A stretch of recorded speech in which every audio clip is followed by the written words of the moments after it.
college teammates that have backed me up, in person or on social media.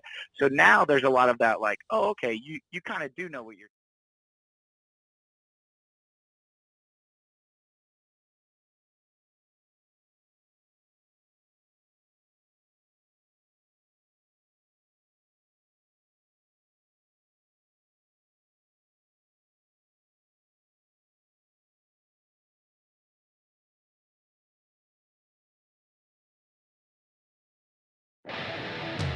Welcome to Sikkim 365 Radio, presented by IdealMRI.com. High-quality MRIs for $497 or less. IdealMRI.com. There's the 1-1 from Garcia. Ruben Odor drives this one out to deep right field. This is another one that is gone. Upper deck. Ruben Odor, second home run of the night, a 3-run shot. And the Rangers now lead it 9-2. Comebacker. And Andrus gets it, spins, throws! What a stretch at first base! Oh my! Never get tired of watching that. The 3 o'clock hour is sponsored by Waco Custom Marketplace. Meats, sweets, Texas treats, and a cut above the rest. 425 Lake Air Drive, Waco. Joey Gallo with the bases loaded. 1 out. That just sounds like fun. Hits this ball a mile deep to center field. 16th long ball of the year for Gallo, and it's a grand slam. Here's David Smoke, Paul Catalina, and Craig Smoke. Well, today was interesting. Last night, how about the fact you could turn on your television and watch baseball? I watched the Rangers and Rockies. Rockies win 5-1. Honestly, half the time I don't even know who I was watching as far as players because there have been changes, but it was at. And by the way, no matter what it looks like on the outside, Globe Life Field on the inside, to me, looks like a beautiful painting. Did you guys watch any of the game? Yeah, I was doing a fantasy baseball draft last night, and I watched a couple games. I flipped around, and yeah, it looks nice inside. Outside, I think the city of Arlington and the voters are sort of a bit of a bill of goods of how it was supposed to look, but inside it looks good. And how often are you going to just be hanging outside the ballpark? Yeah, I didn't watch a ton. Had other stuff that I was preoccupied with, but got to check in for just a moment. And, that's normally where we're going to be seeing the ball games being played. I saw some people saying, well, the lighting's a little bit different, or, this is a little bit different. This is going to take some getting used to. It's a brand new park. So, yeah, there's going to be some things that are not the way that they were or as the way you remembered them. But, yeah, as far as just the inside goes, it looks just fine. Looks great. And glad to have baseball back. It was just a month ago or so we were talking about whether or not they were even going to have a season. And now here we are, fast forward a few weeks. They got over their issues, and they're playing ball again. So the more the merrier, I say, as we begin this return to having everything hopefully back sooner rather than later. All right, so I just got a text from Ben Perry, who's part of the the McLennan County Commissioners Court. He was at that meeting today with Texas high school coaches from the county. He will be on with us at 4 o'clock today. So Ben Perry will join us today. We're going to hear from Conley's Shane Anderson, which we did yesterday in the ups and downs emotionally. Don Hyde will join us live right after that. Chuck Morgan, Globe Life Field announcer, Rangers voice from the stadium. He'll join us. Jason King, Ben Perry, Riesel's Keith Stiffelmeyer. He was at the meeting also. We're going to rerun Dave Aranda from yesterday at around 5:20, about 30 minutes worth, and John Machota, theathletic.com. It was just nice to see games. It really was. I don't know any of the scores. I know the Rangers lost 5-1. And am I right, the NBA? Are they open now? Yeah, they're getting ready. Right? Yeah, I think that this week, the 24th, right? I saw Chuck Cooperstein making a couple of comments. There's a couple of, I think, games that are being played. He said, hey, the court looks like almost like you're at a FIBA event because it's so spacious around the perimeter. So they're on the edge. So really, they start officially on Thursday. Okay, so that's tomorrow. Yeah. So one of the things happening here, golf has been back, and they've had a flare-up or two, but they're back. They just played one of the best non-majors, the Memorial. There's a major coming up around the corner, the PGA Championship. We know what UFC's been doing. We also know that there are other sporting events happening, and now you have baseball and the NBA starting up officially at the same time, basically. I think the key to not having a gigantic spike is pretty clear. You've got to stay within your tribe, so to speak. Okay, that's a good way to look at it. Unless you're the Redskins, you can't use the word tribe. I mean, that was the best word I just came up with. It's a lot of moving parts with this. It was just nice that you could watch a game, and there was a part where my phone had the score come up, like the Rangers score alert. I guess from maybe if maybe I have them with ESPN or CBS or Fox Sports, whatever. So the alert comes up, right? And I was like, when was the last time I saw that? That I saw a score appear on my phone. And I was like, is that real life? Yeah. And it was. Now, today, Craig Smoke, Paul Catalina, I'm David Smoke. This morning, Curtis Quill, and I'll give him credit for this, from KCEN, he popped out something earlier this morning that there's going to be a meeting of the county commissioners, and there was just one. It was Ben Perry, and McLennan County coaches, and there were a couple of non-football coaches that are part of it. Jeff Hume, Shane Anderson, Don Hyde, Ray Biles, Mark and Brian Bell, Keith Stiffelmeyer, Moody, they're all there. I mean, they're all there, most of the ones who are there to try to pretty much explain or let Ben Perry take their message back to the commissioner's court about the frustrations with this McLennan County shutdown that affected the day of the UIL, saying you guys can go and do what you're supposed to do starting August, whatever, the 3rd. And I keep getting that. I'm not sure about the 3rd. And then, of course, McLennan then says, as you said, Paul, hey, wake up, it's Christmas morning, but Santa Claus is fake. Yeah. Oh, hey, and then what they did was Santa Claus is real and he's coming. And then, oh, no, he's not. He's not. Or in this case, as Shane Anderson said to us yesterday, Craig, my guys reacted. His players reacted as if they had just won a game. And then by 2 or 3 hours later, it was almost as if they were declared ineligible. Yeah, it sucked. The whole thing sucked. I mean, we went from this great news of, getting the feeling that football's coming back, and that's something that obviously we all have large interest in, and to just be told in a matter of, hours that, oh, wait, that's not true for you guys because here in this county, this is how we're going to do it. I'm all for health officials leading the way.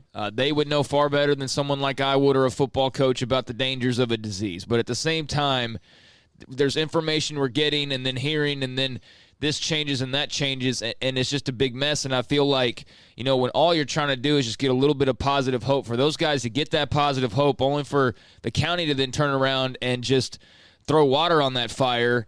I hated the timing of that, and I didn't understand the timing of that. And so hopefully we get some clarity on why that decision was issued, and hopefully those coaches got some clarity as well, because I know they had to be upset, and rightfully so. Yeah, and, one of the things that you just wish they would have been able to do is, once the UIL made their announcement, if the county could have just said, listen, guys, whatever the UIL says might seem like good news, but we have to make our own decision, so don't get too excited. All right, so this Dr. Farley Werner, medical authority for Waco McLennan County Public Health School District, reopening the schools can reasonably be expected to result in some increase of COVID-19 in community at a time when such an increase poses a significant danger.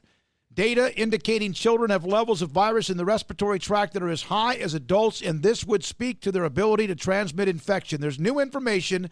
Children actually do transmit infection at higher rates than we thought, especially within the household. The number of students who are actually cared for by grandparents in the community, another data point that came into play with their increased risk of severe illness and increased risk of hospitalization. You said something there, a data point.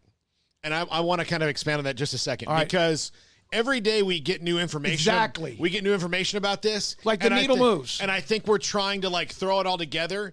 But the way that I reason it out is, I think the first 5 months of this thing, we don't really know anything about it, because just like anything else, you've got to let it play out. You've got to let the numbers and everything fall, because it's going to change. It happens so fast. We're trying to say, well, how does it do this? How does it do this? Well, the only thing we really knew is that it spreads really fast, and here's what happens when you do it, and maybe the best thing is to not be around a bunch of people. But as far as children and this, and you can get it by touching and mask and no mask and all that, that probably had to be borne out over months and months of data for people to gather. But here's what I also have seen happen over the months. Well, you can't do A until A is gone. And no matter what A is, A disappears. Yeah, but now we have B. And I get it because it's a new thing. Then B disappears. Well, the problem is there's C and D and E. And so then C and D and E get better. Well, we have F as well. Do you not get that impression? Well, I mean, that's my point, is that that's what I'm saying. We didn't know anything, and we were trying to say that we did. But these data points, and no one is trying to put kids in harm's way or their parents or anyone around them or the teachers or the coaches. But so here you have one. You want to add anything, Craig? I'm going to hear from Shane Anderson. It's a real quick 2 minutes, and then we'll hear live from Don Heidel La Vega. Chuck Morgan, Rangers and Globe Life Field public address announcer, will join us. The voice of that stadium will join us at 3:30 today. No, I really don't have much to add. I'm numb to the COVID stuff now at this point. I got to tell you, being away for a couple of days over the weekend, I was on social media a little bit. Just, obviously Baylor's landing 5-star basketball recruits. I had to pay attention to that. But for the most part, I did not check out too much of anything, especially coronavirus related. And it was so nice. It was so nice to get that mental break from it. And I know that it's just going to be a part of what we cover. It's going to be intertwined, but I'm so past believing really what anybody says on this thing. So what I do is I just wash my hands. I don't touch my face. I try to stay reasonable about where I go and how I go about going out. And I worry about the bare essentials. All this other stuff, like I said, I don't know what to believe anymore. So, I'm not saying I don't trust the health officials, but I look at them a little side-eyed. And I understand there's learning along the way, but it does feel, to your point, like every time we make some progress, there's somebody quick to say, no, don't get excited because, hey, here's this other issue that we have to take care of now. And so it's just a beatdown, and it's a beatdown for everybody involved. All right, well, I agree, but I do think that every time you get to A, then they say B, then B, then you get to C. Here is right after the meeting. I tried to talk with Mark Bell, who was in the same pickup truck with Brian, his son, both at China Spring, AD and football coach. Mark Bell goes, I can't talk. And I go, why can't you talk? He goes, well, I can't. And I'm being honest. Mark Bell's got this voice around here. He's been around long. He and Willie Williams and Ray Biles, some of the senior members. And I know that Mark is tied in heavily. He knows what his superintendent, what Faulkner wants. So it's not like he. So I said, okay, you do understand that this getting attention can help. And then he said, well, I've been told I can't talk. Well, who told you couldn't talk? You know what he said to me? I can't tell you that. And then some other coaches kind of like shifted off to the side, coming out of the buildings. People stayed within that Midway ISD athletic department, like Brad Shelton, who was a little bit nervous about us being there initially, told Nick Canizales that. Why? What the hell? You're talking about hundreds and hundreds and hundreds of students and athletes and coaches and the schools inside McLennan County. What's the hell so nerve-wracking? What's so secretive, damn it? What's happening here? So here's Mark Bell couldn't talk. Others scattered. I'm sorry, they did. These are guys that when they need a game, they know how to find us. So Shane Anderson, he and Don Hyde have been go-to from the start. And here's a couple of minutes, Shane Anderson, right after the meeting. Anything change? I don't know if anything changed. I mean, Commissioner Perry, he did a great job of listening to us and listening to our concerns, and he's going to go to bat for us. That's all we can say right now. We're going to try to see if they'll ease up on it a little bit for the benefit of the kids. What was the mood like in there? Oh, it was good. It was good. Like I said, the cool thing about it is you had a room full of coaches, and I think football, basketball, sports was mentioned about 2 times in about an hour. Right. It was all about kids competing and education, and that's what it's about. And so, that was the conversation. It's just, we've been doing this. Well, all of a sudden it gets taken away. I had a couple of coaches say they couldn't say anything.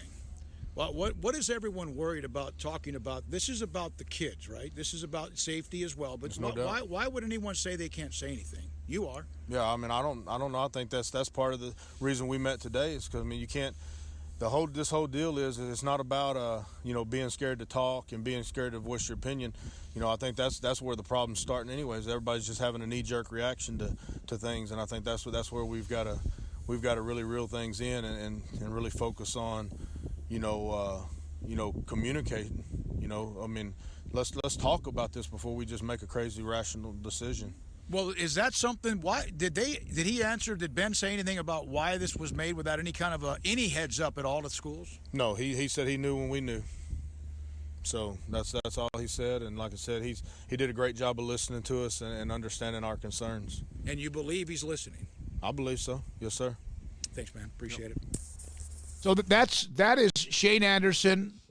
Just a couple of minutes, and I mentioned that others scattered. One guy that didn't came right up to me basically and said, Smokey, I'm going to talk to my superintendent, Dr. Shields, who's so amazing at what she does at La Vega, and then I'll call you. And he did. And now Don Hyde joins us on Sikkim 365 Radio. Don, I can't even imagine. I've seen some of what you've said. You've traded some text with me even through last night about the UIL makes their move, and then McLennan County comes down and almost like pours water like a wet blanket on everybody for most part. Did anything get accomplished in your – thank you for joining us. Did anything really get accomplished this morning with the meeting with Ben Perry?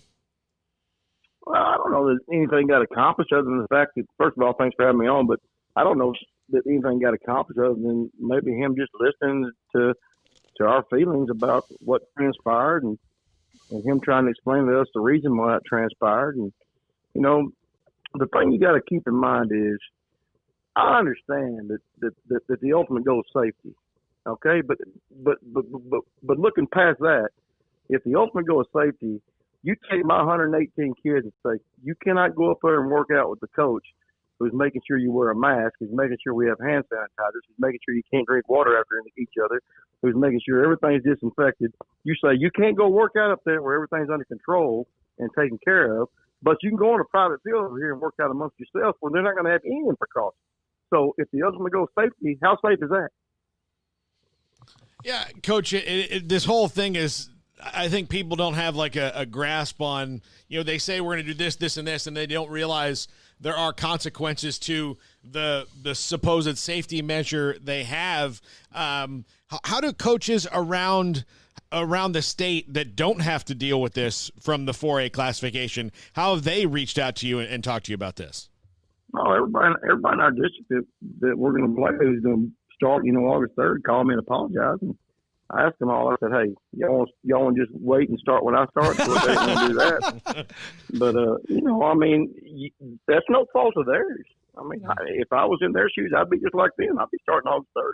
And I'd be calling them to apologize. So, I mean, there's nothing you can do about that, But getting back on what you said on the safety measure, I mean, I could go through my timeline on Twitter and find 25 videos of kids working out in Central Texas where coaches are not involved, and they're standing right beside each other, and they don't have masks on and all that. So, once again, if it's safety you're after, the safest place for our kids to work out is around coaches who have parameters set in place to keep them safe.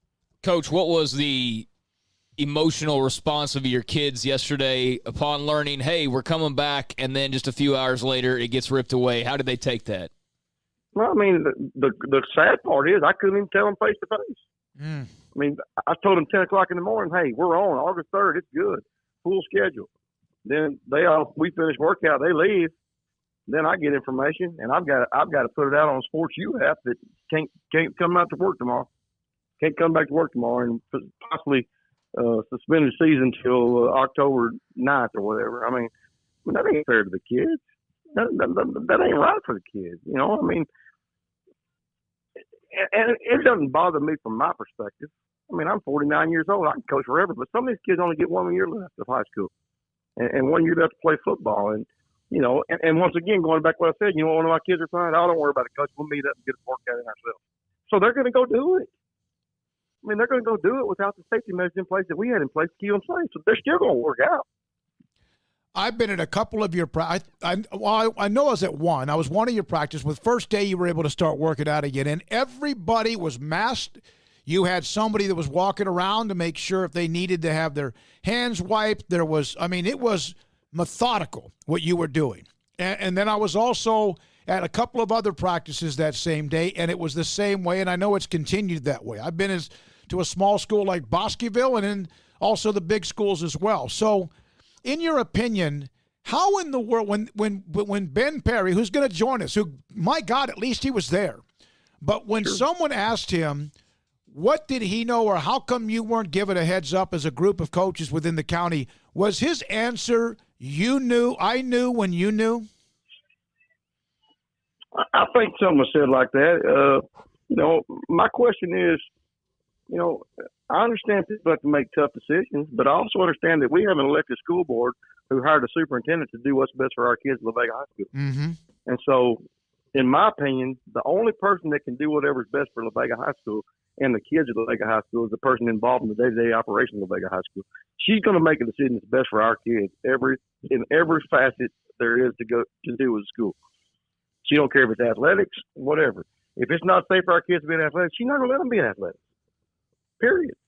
And so, all the precautions and all that, you know me, I'm just an old, average, everyday guy. But when she told me, if you're going to have summer strength conditioning, I want a full report of how you're going to do it. Mm-hmm. I met with my staff. We typed out a 15-page report that I hadn't done since I was in college, detailing exactly what we was going to do in every situation. And then she had to get it approved. And she sent it to the McLennan County Health Department to get it approved. And they approved it. And that's exactly what we did since day one. And we've had no cases, zero. When we shut down that time, it was because there was cases in McLennan County. And she told me, Coach, that's your call. If you want to shut it down and you think it's best, shut it down. So we shut it down. Every coach in McLennan County shut it down. We want what's best for kids. That's why we're in this business. It's not about playing football. It's not about playing basketball. It's not about sports. It's about taking care of our kids. Give us that opportunity to take care of our kids the way we know best to take care of our kids. Well, and to that point, you kind of made this earlier, is now without this, you're kind of sending them off because, you could have 90% of your team do everything that you wanted to do and stay socially distanced and do everything they're supposed to do, but that 10% that does, you can't control every kid when they're not there, Coach. So you're creating more opportunities for them to get infected, aren't you, by sending them off? Anybody that thinks kids from 14 to 18 are going to go home and sit on the couch and not leave their house because there's a coronavirus out there is mistaken. I've been around kids for 27 years now. They're not going to do that. Most of our kids got a part-time job anyway. And so they're going to go do whatever they want to do outside. Just like I said, my kid messaged me back on Sports U, said, don't worry, Coach, the whole team, we'll meet up at the field and we'll take care of everything. We'll do everything we've been doing. They're going to get together and do what they got to do to be successful. So if they're going to do that anyway, why not give them the guidance of us who plan for it, who have parameters set in place that we got to follow to make sure it's done in a safe and effective way.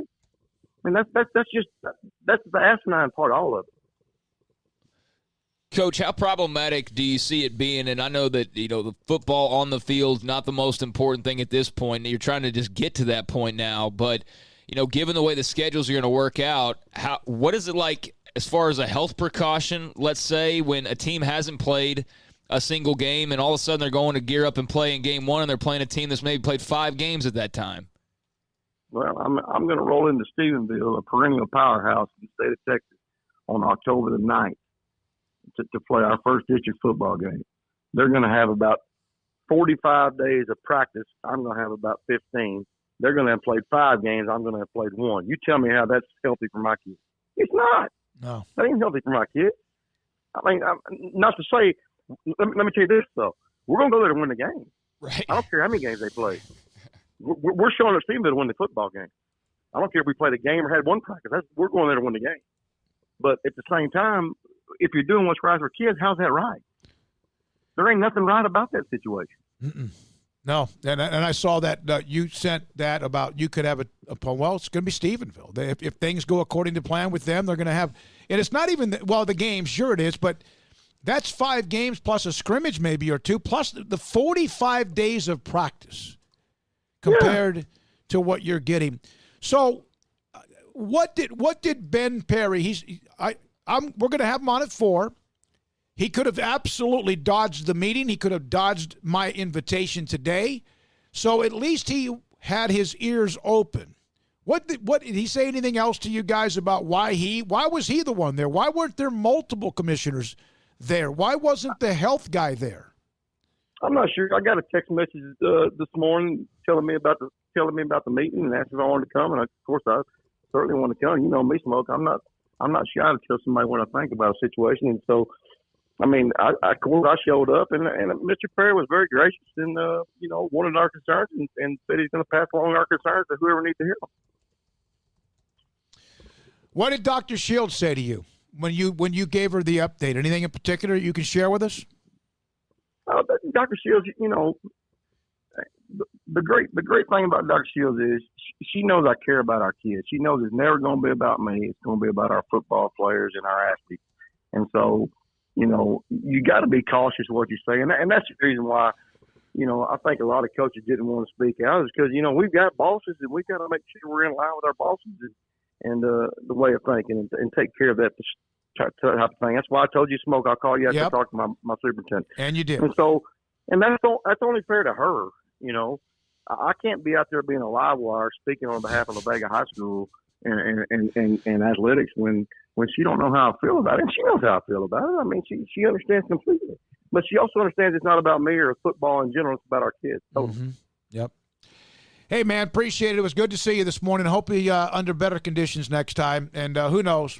Who knows what will happen? I hope Ben Perry is able to join us, and it wasn't just, okay, let's go listen to them and kind of appease them, because that's not the case either. And that it just, how in the world can a commissioner know the answer or the reason or the decision when you did and not beforehand? That maybe I'm completely out of whack when it comes to government. I don't know, and I am. Thanks for your time, Don. Appreciate it. Thank you, guys. I'm super proud of what y'all got going on there, and for what y'all do for high school football. Thank you so much. You too over at La Vega. That's Don Hyde, La Vega football coach. Earlier than that, we had Shane Anderson. All right, coming up next, Chuck Morgan, voice of Globe Life Field. The Rangers played the Rockies last night. That place on the outside, you can say what you want on the inside. It's phenomenal. What was it like to be there? Next on Sikkim 365 Radio. Waco Custom Marketplace. So you know what? Brian Etheridge, and I've like almost every time now I discuss them, I go to Brian Etheridge. Not because he tells me to, because I need to. He goes to Waco Custom Marketplace, it seems like almost every weekend, if not every other weekend, and then brings back a big, huge cooler full of meat, pork, whatever else. I mean, he is their number one customer, and I always thought I was. And so I was talking to Brian Bauer. I went by there yesterday just to go by and say hi to him. He's done an amazing job with that business, a family, hometown-type grocery store atmosphere.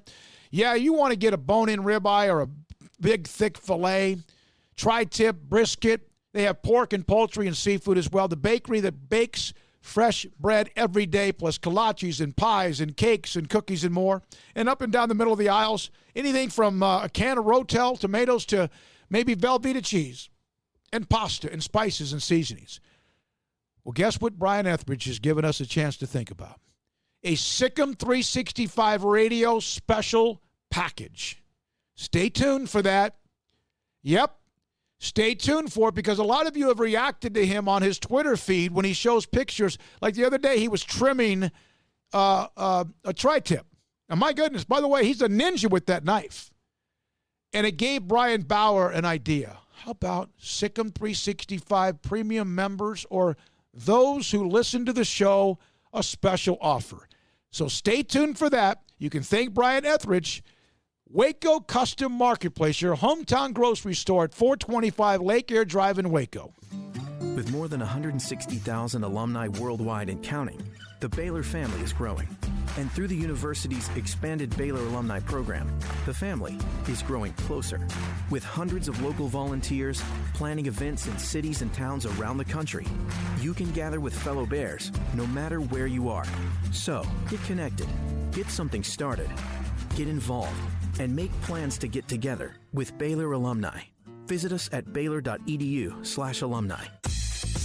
Southwest Sports Medicine and Orthopedics, the team physician of Baylor Athletics. Our doctors specialize in the diagnosis and treatment of any and all sports-related injuries. Celebrating over a decade of service in Central Texas, our doctors are equipped to handle a wide range of issues, whether it's your foot or ankle, orthopedic spine care, your hand or wrist, knee and shoulder pain, or if you're in need of our arthritis or total joint clinic. Come see us at the new Baylor Scott and White Ted and Sue Getterman Sports and Orthopedic Center. Trust the doctors at Baylor Trust, Southwest Sports Medicine and Orthopedics. Our goal is to get you back in the game. So it's time for us to have a talk because obviously your buddies aren't telling you and neither is your woman. You've been driving that truck around exposing your stuff. It's not only embarrassing, it's disgusting. I'm talking about full frontal truck nudity and it's time for you to do something about it with a grill guard or a front-end replacement bumper from Pickup Outfitters. There are lots of good reasons to get a grill guard, like when Bambi decides to cross the road at the same time you're occupying it. But the best reason is that no one wants to see your junk up in your grill. Pickup Outfitters on Lake Erie Drive carries all the major brands of grill guards, including Ranch Hand, Cattleman, and even the Renegade brand made right here in Waco. And every grill guard we sell comes with our lifetime installation guarantee and no-worry warranty program. Won't you help us end truck nudity? Pickup Outfitters, 220 Lake Erie Drive in Waco. Check out our grill guards on our website at createacommotion.com/guards. createacommotion.com/guards. Summertime means vacation time, and while this summer may be different, at Allen Samuels, you can always count on our huge summer clearance event. It's on. Brand spanking new 2020 Ram Lone Star Crew Cabs. Now 0% financing for 72 and no payments for 90 days. Or choose up to $10,250 in total values. America's most loyal half-ton pickup owners are Ram owners. It's time to say goodbye. Adios 2020s from Allen Samuels. Ask for details. Texas Board Certified Personal Injury Trial Lawyer and Baylor alum David Willis and Baylor alum Parker Willis are ready to help if you or a loved one has been wrongfully injured in an auto accident, SUV rollover, industrial accident, 18-wheeler crash, or were seriously injured by a defective product or recalled drug. Call them for a confidential and free case consultation at 1-800-GOT-HURT or visit them at texastriallawyer.com, principal office in Houston, Texas. This is Sikkim 365 Radio. Text us at 254-339-1122. The Sikkim 365 Radio text line is sponsored by Riverbend Liquor and Wine, with the most extensive variety of craft beer in Waco. A hidden gem on Lakeshore Drive and 19th Street. The Rangers wouldn't be the Rangers if someone didn't bring them to town back in 1972 from Washington, where they were the Senators. Also, the Rangers wouldn't be the Rangers with some of the Hall of Fame names, some of the managers, even the GMs and whatever else. But also, the Rangers would not be the Rangers if it wasn't for the voice of Globe Life Field and what has been the ballpark in Arlington and Globe Life Park and everything else in between. Chuck Morgan, Executive Vice President, Ballpark Entertainment, Promotions, and Productions, joins us on Sikkim 365 Radio. I think that I should introduce you when you go in the Hall of Fame. Oh, that's a great introduction. That's fantastic. And, boy, I'd be more than happy if I was going to the Hall of Fame for you to give me an introduction. No, I'm kidding. That'd be great. But you are a Hall of Famer when it comes to the Rangers in that franchise. Chuck, what was last night like? It was a little strange. It wasn't as bad as I thought it was going to be because we'd already we went through 7 intra-squad games last week. But, it's hard to get used to people not being in the ballpark. And you look out there, you hear the crowd noise, but there's not anybody in the seats. And, fans is what the game's all about. And it's just not right without fans in the ballpark. But, as I've told everybody, that's the hand we've been dealt, and we're doing the best we can. Do you have to go at a different level of volume when you introduce them now? Or do you just do what you do? No, early on, I talked to our general manager, John Daniels, about it, and way back in March when we first thought there was a possibility of not having fans in the ballpark. And, I told him we probably need to make things just as normal as we can for the players on the field. So if you'd have been in the ballpark last night, everything that we did was pretty much as if we would have had 40,000 people at the ballpark. So we try to make it as normal as we could. Chuck, there was a lot of people that commented upon first seeing the stadium and its completion, good, bad, otherwise. What has been your impression so far of the ballpark? Well, I've put 3 years of emotion and hard work and passion into a new ballpark, and I love Globe Life Park. I also love working at Arlington Stadium. I can't ever say anything bad about a ballpark because that's where I go to work every day, and that's not a bad day in my book. But the walk up here from the north side is pretty impressive, and it's a great facility. It's a great place to watch a game. But I'm telling you, when it's 100 degrees outside and you come in and it's 72 to 75, the folks that have been to Minute Maid, they know how it is, and it's going to change Ranger baseball in a good way. For years I've watched folks come out here for Sunday day games or Saturday day games due to television, and it's been a miserable experience. So the experience now is going to be great. How many times did you, during the heat of the summer, even with what you did, because you had to be there up against the window as well, window I would think most of the time open, what was it like? Did you have games in which it was just like not abusive, that's the wrong word to use, unbearable. But just unbearable?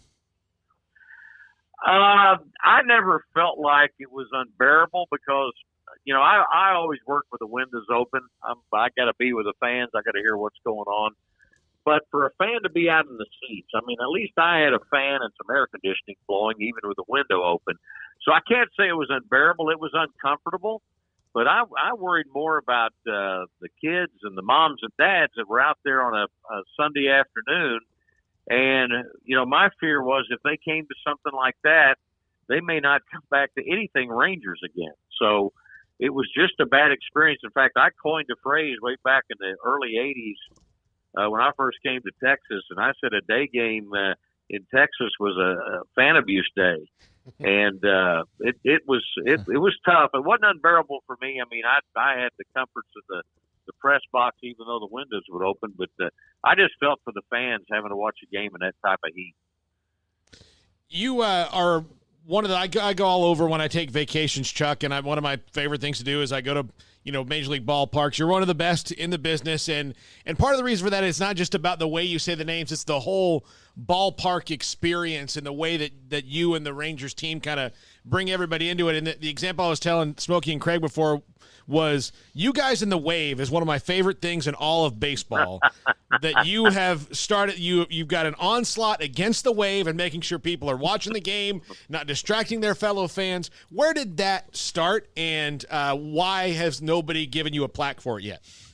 I don't know, because I think there's just as many that want a Wave, but it started out as a joke because when Twitter started kicking off, people would send me a tweet or an email or something and say, "Hey, stop this wave, do something about it." So I thought, okay, what can we do to have some fun with this? We put up some crazy messages on the scoreboard. And, the thing is, as much as I'd like to take credit for having some sort of way to stop the wave, it made it worse when we put the message up there because okay, if they're going to say that, I'm going to go ahead and do the wave. But it started out as a joke and had some fun. And then some players picked up on it.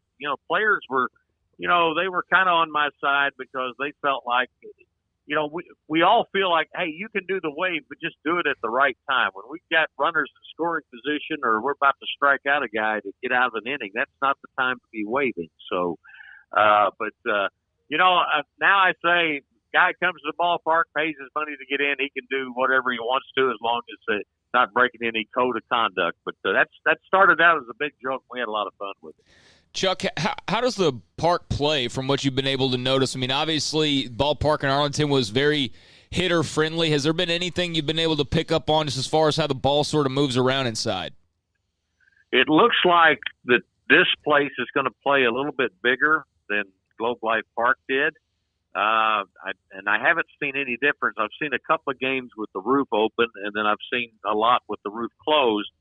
And I think it's going to play a little bit bigger than Globe Life Park. It looks like the infield and the artificial surface is going to be fine.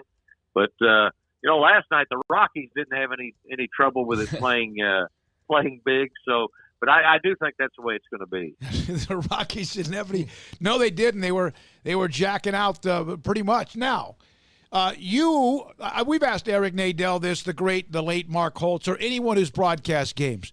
How do you affect, or how can you be affected by doing what you do based on the team, whether they're successful, winning, or not?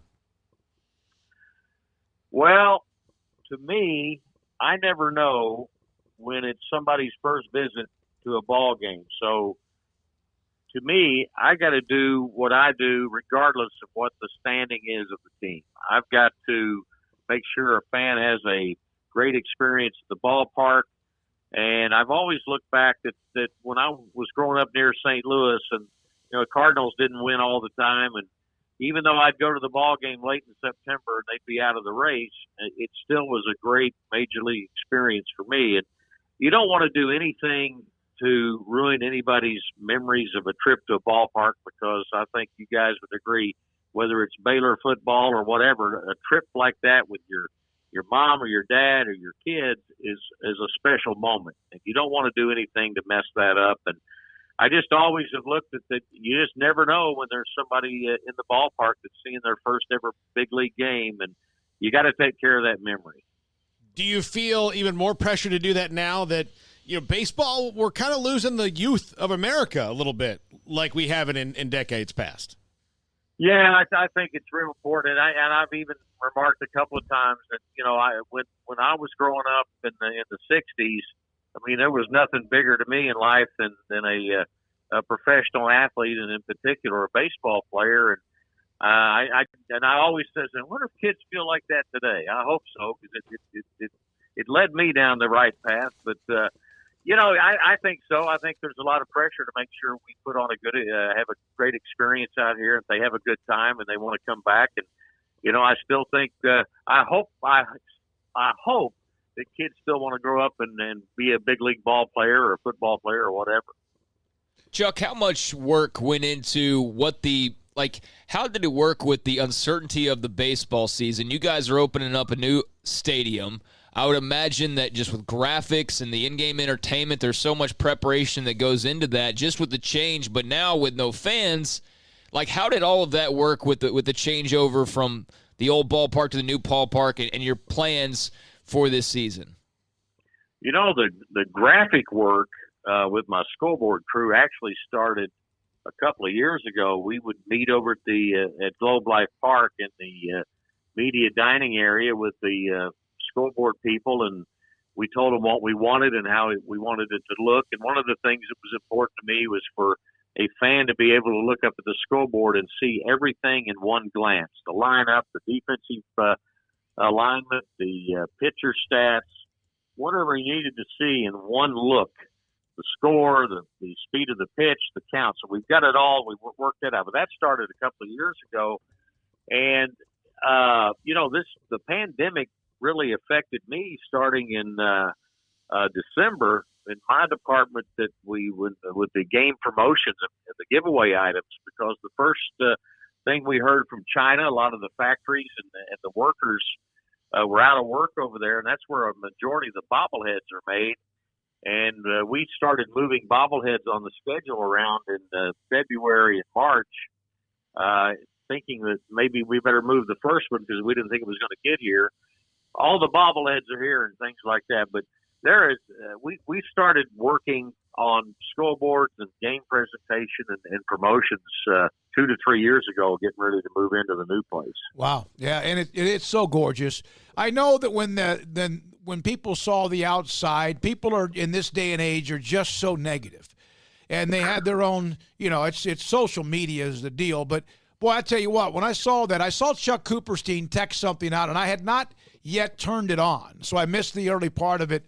But when I saw him text it, I've got great respect for what he thinks. And when I looked at the TV, it was perfect. I loved it. I haven't been to the ballpark, the new one yet, but it just looked gorgeous, and it's I'm excited for the Rangers. Chuck, thank you very much. It's such a unique time. It's so unique Now, who's handling the crowd noise? Is that somebody that's in the audio section in the same booth with you, next to you? Where's that coming from? It's coming from the scoreboard control room. They're about 3 levels above me. I've got camera connections with them. We see each other on a television, so we're on a monitor, so we're fine. You know, I hired a guy named Michael Gruber who worked at the radio stations in Dallas for a long time. He also did a lot of the sound work for the Dallas Stars. And I call him Groobs. Groobs is a great baseball fan, great sports fan. He's been to a lot of games. He knows how a Ranger game should sound. So having him in that position, pushing those buttons, he's done a pretty good job of being able to react how the crowd would react to something that happens on the field. So he's got a couple of machines. He needs about 4 or 5 arms is what he needs, but he's got 3 or 4 machines that he pushes buttons with for those situations. But the key to that is having a guy that's a baseball fan and has seen a lot of games that can make that happen. Cal Ripken had 2,632 consecutive games played. Chuck Morgan has had 2,972 consecutive Major League Baseball games that he's been the PA announcer. Put that in perspective, and I know that Ripken had a great career, Hall of Famer, well recognized. And Chuck, you're one of the best, not just because you're on the show. You have been, are, and continue to be. Good luck going forward with all of this, and thanks for your time today. Hey, I appreciate you having me on, and let's go Rangers, and let's see if we can't play something in October. That'd be great. That would be amazing. He has been with the Rangers 37 of the last 38 years. Started in 1983, Kansas City. Think about that. When you are the voice, whether it's a talk show or PA announcer or broadcaster, because, you know, Eric Nadell's they all miss games. Sometimes it's because of religious reasons. Sometimes because you're sick. Sometimes you're worn down. Sometimes you just, you know, there's things going on. You're on that Nadell plan now where you just get a couple weeks here and there, just dodge out, get a little break, and come back once you've been doing it long enough, yeah. I was worried about Eric because he was thinking like he's taking a lot of time off. And, your voice can get... I just think he's probably at that point in his career. I mean, he's done everything he wants to do. They have Hall of Famer. Yeah, and he has the best crew that he's ever... I mean, not to knock anybody else. I mean, Victor Rojas is great, but I think the chemistry that they have between Hicksey and Sandler and everybody else in that crew is just so good right now. I think he's probably comfortable letting the reins off. And if I seemed a little bit of a PA nerd there, I am, because I've done it. And it's not it's not an easy job to do. I mean, it's not just having a voice or being able to say somebody's name, in an excited fashion. There's a lot that goes on, and I'm always thoroughly impressed with what the Rangers have done as just a game production department. Denny Warren on Twitter. Good stuff from these coaches. People making decisions need to listen to those on the front lines with the athletes. John Eubanks, who listens to us in the southern part of our listening area, although I don't know where that is because we're all coast to coast and north to south. That was entertaining, insightful radio, fellows. Found it interesting, the replay of the coaches with Don Hyde, and I don't know if this includes Shane Anderson, 11 minutes and 22 seconds. How many players on offense and how many players on defense and how many players on the field? 11, of course, 22. And he goes, yes, I have too much time on my hands. We appreciate you listening. Thank you so much. Also, Carl, if health officials have their way, nobody will play sports in Austin. Not this fall. They're trying to implement a staggering approach, and high schools will be the last and wouldn't be in-person schooling until December. And also, it's an election year, and these officials are trying to win re-election. Well, we'll have Ben Perry on. He'll join us today at 4 o'clock. But coming up next, Jason King. What a week it's been for Baylor basketball on Sikkim 365 Radio. Allen Samuels, Dodge Chrysler Jeep Ram Fiat summer clearance event continues. Your friend in the car business with Ted Teague and the staff. Amazing incentives. New 2020 Ram Lone Star Crew Cabs have 0% financing for 72 months, no payments for 90 days, or you can choose up to $10,250 in total values. Remaining 2020 Jeep Gladiators get employee pricing plus an additional $1,500 in bonus cash, and many Jeep models have 0% financing for 72 months, no payments for 90 days. If you're a farmer or a rancher, a business owner, Allen Samuels will find what you need when it comes to a standard cab to a chassis cab, heavy-duty ProMaster trucks. They have multiple locations and partnerships all over the country to find what you need. And their shop in person in safe, sanitized environment, staff 100% on board to give you a safe experience. And if you want to shop online, you can. AlanSamuelsDCJ.com or drop by the dealership, Loop 340 east of 84 in Waco.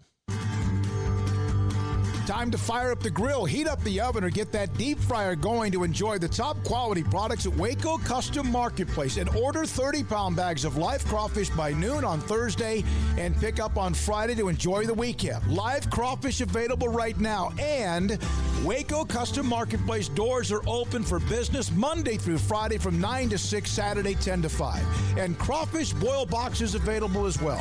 Make your order for live crawfish by noon on Thursday. Pick up on Friday for the weekend. Waco Custom Marketplace, your home for fresh kolaches, cinnamon rolls, and baked bread daily. Butcher shop to cut your steaks the way you want. Fresh seafood, summer sausage, boudin, and house-cured and smoked bacon. Spices, seasonings, soup mixes, charcoal, and lighter fluid. Waco Custom Marketplace, doors open Monday through Friday, 9 to 6, Saturday 10 to 5, 425 Lake Air Drive or WacoCustomMarketplace.com.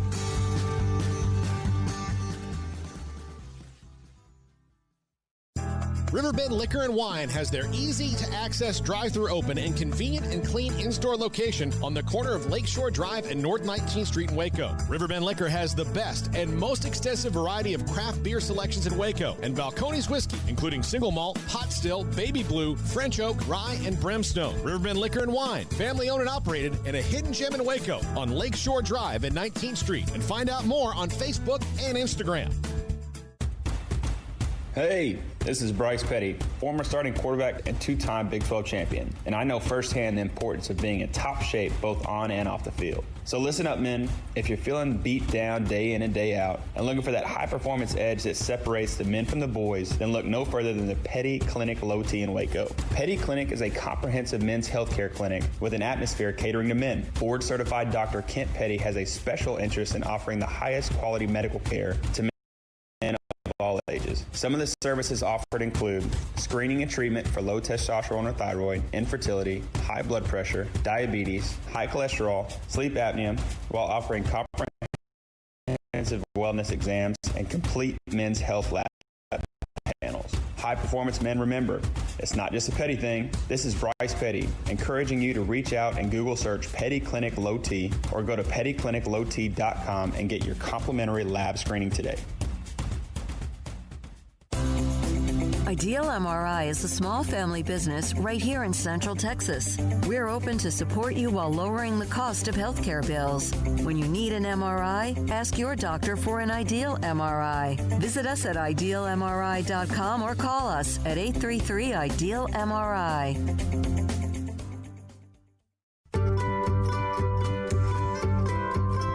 You want to know why Stonewood Dental is so successful? Listen to what happy customers have to say.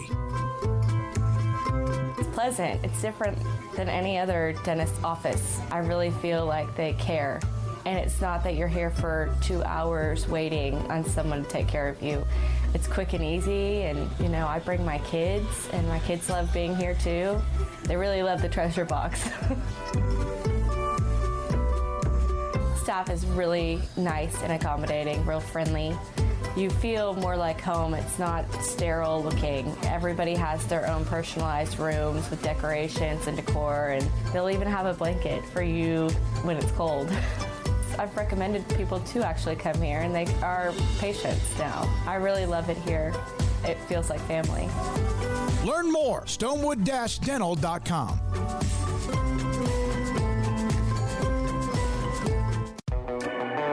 This is Sikkim 365 Radio. The Sikkim 365 Radio app is sponsored by Alan Samuels Dodge Chrysler Jeep Ram Fiat in Waco, your friend in the car business at Loop 340 and east of 84.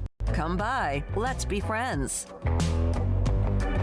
All right, 353, Jason King, Sikkim 365 Radio, Sikkim365.com joins us. Paul Catalina, Craig Smoke, and David Smoke. Jason, have you ever seen a better 7-day stretch for Scott Drew and his staff when it comes to recruiting? Not when it comes to recruiting, and that's not just an opinion. I mean, that's a fact. I mean, this will be the highest recruiting class they've ever signed. But the fact that it happened all within a 7-day stretch is what's crazy. I mean, at a time when we're all looking for positives and reasons to get excited, they gave it to us in grand fashion last week. And I tell you, we've talked about it with football, about, just the bright days that are ahead and all the optimism and the momentum. And basketball has just as much, if not more. I mean, it's going to be a great season this upcoming season where they're probably going to be ranked number 1 or 2 opening the year. And then when you look ahead, you get just as excited for the 2 or 3 years down the road. Jason, all 3 of these guys are probably going to be expected to have impacts as true freshmen, wouldn't you say?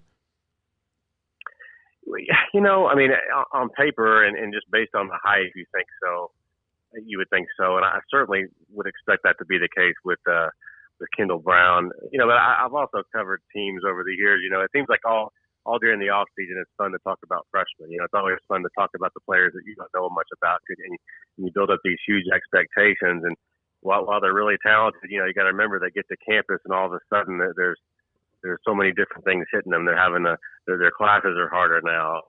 They're playing in a new system. They're not the star anymore. They're among a group of stars, and it's just sometimes they can get overwhelmed, and it takes a little while for them to really get acclimated. Some adjust more quickly than others. But I always kind of temper my expectations a little bit for those first year players just because of all the other challenges they face besides just getting on the court and shooting the basketball. But that being said, everyone I've talked to about Kendall Brown thinks he's an impact guy, probably a 1 or 2 year guy. And I think Langston Love is going to really kind of probably come in and play quickly. And then we'll see about Jeremy Sohan, but all of them are going to be studs at some point during their career. Yeah, but Jason, I was going to kind of ask you for sort of a scouting report on these guys, and I know that there's been much written and much talked about on the website, especially Premium, that people can check out. But do you have sort of a scouting report, like a line or two on why each guy and they matter in their level of importance, Sohan, Love, and Brown?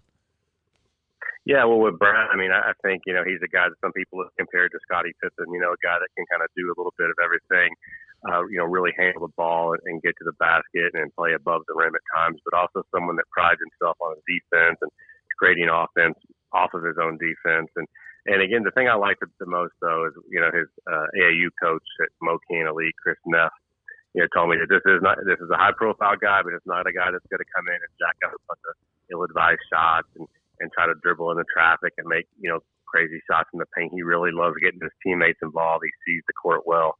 And, it's just the ultimate team guy. Really takes as much pride in an assist as he does a basket. So, he's kind of the gem of the group. But, Langston Love, he's a 2-guard, but wants to be able to handle the ball better and be more of a combo guard, a big, strong kid, too, big, sturdy kid that can really shoot it. And, I think he'll just be a perfect replacement for Maceo Teague at that position, assuming Teague comes back, which I think he will.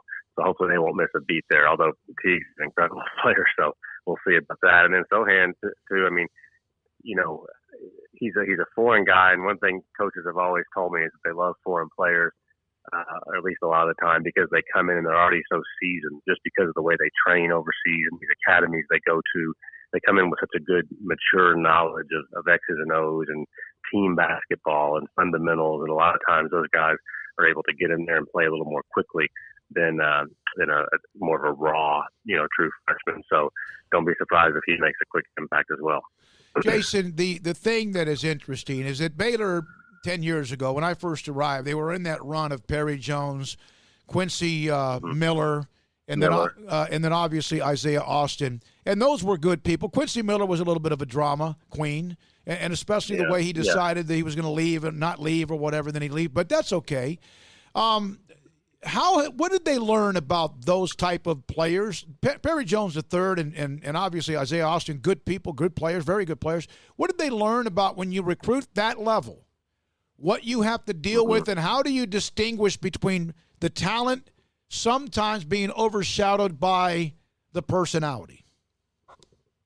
Well, I think at that time, I think there was Drew, for whatever reason, felt like he had to go after those guys and recruit those McDonald's All-Americans and those top 10 guys. And, they got on campus and, there was some selfishness. There was some expectations. There was a lot of kind of a me basketball, player first basketball with some of those guys. And it's not that they're bad people at all. It's just that was just kind of how they were. And I think you saw him go away from that for a long time.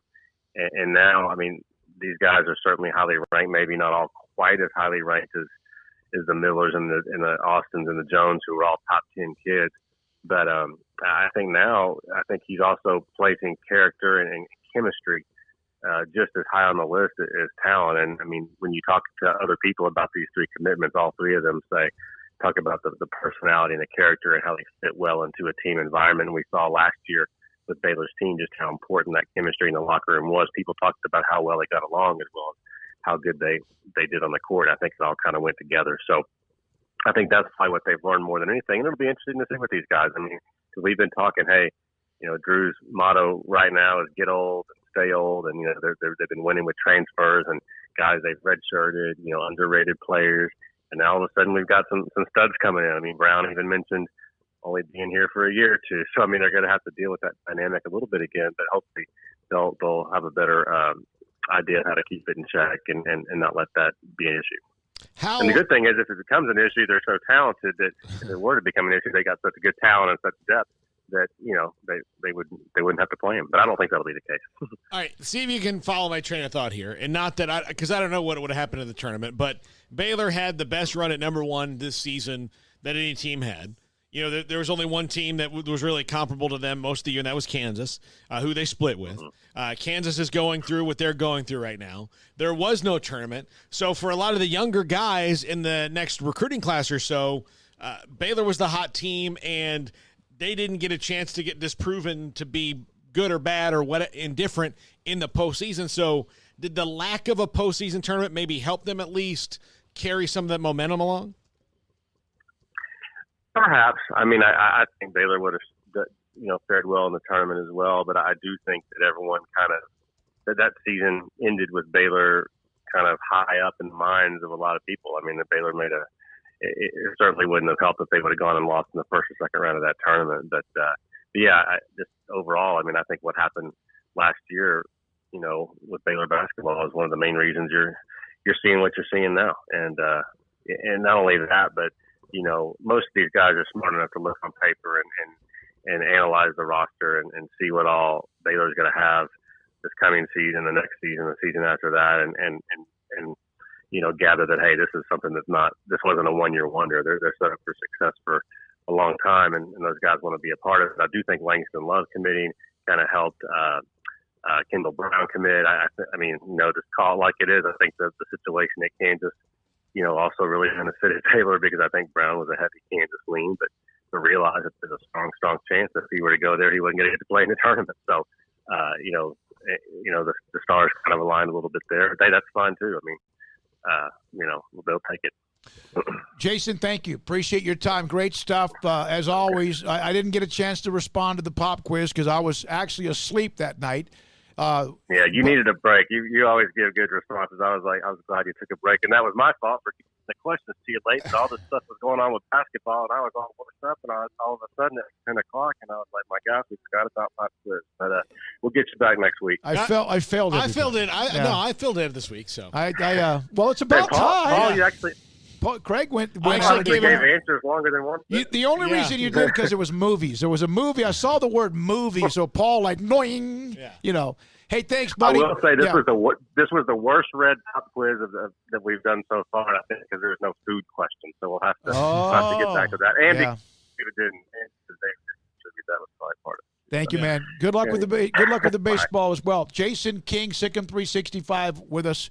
Sikkim365.com. Coming up next, he's a part of the McLennan County Commissioner's Court. Ben Perry, who met with some local high school coaches earlier this morning, he's next on Sikkim 365 Radio.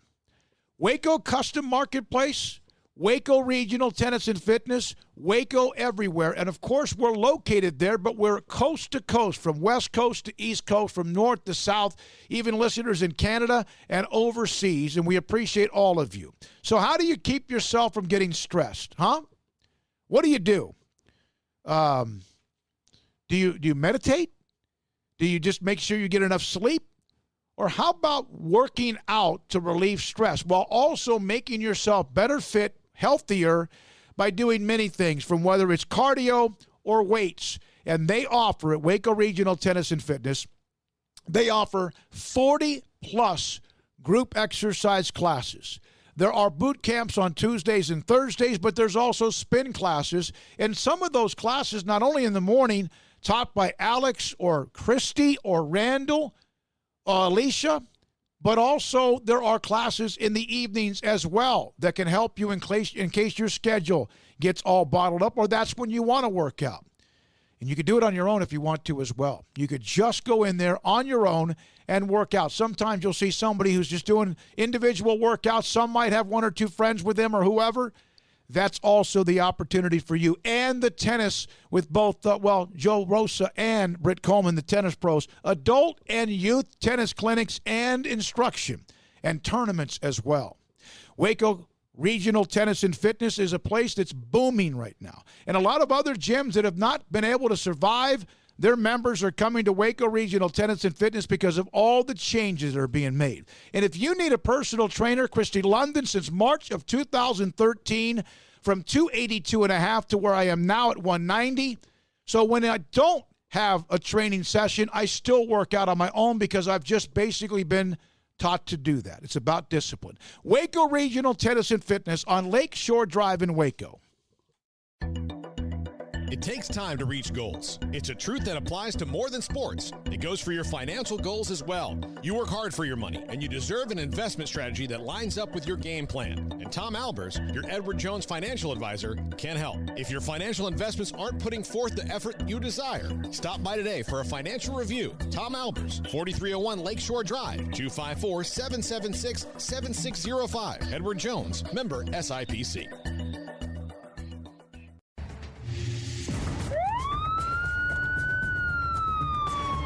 If you or a loved one or friend has been arrested and you can't afford bail, trust Terry and Chase Chapman at Chapman's Bail Bonds, covering Waco and McLennan County for over 25 years. Chapman's can bail you out anywhere with experienced, knowledgeable local agents who are committed to serving you professionally, respectfully, and with the highest integrity. Chapman's understands your privacy is important. Your freedom can be secured fast when you use Chapman's Bail Bonds. Open 24 hours a day, payment arrangements available. Call Chapman's Bail Bonds. When you need help, 254-754-1603. When you ring, we'll spring. Let Camille Johnson Realtors guide you seamlessly through the process of buying your dream home or selling your current one, commercial, farm and ranch, or residential. Camille Johnson Realtors can smoothly and successfully lead you through any transaction with a team of 24 experienced agents who are excited about serving you. Camille Johnson Realtors services the entire greater Waco area. If you're in the market to buy or sell, contact Camille Johnson Realtors, 104 Midway Center in Woodway, or find them online at www.camillejohnson.com. Camille Johnson Realtors, elegant, charming, warm. Welcome home.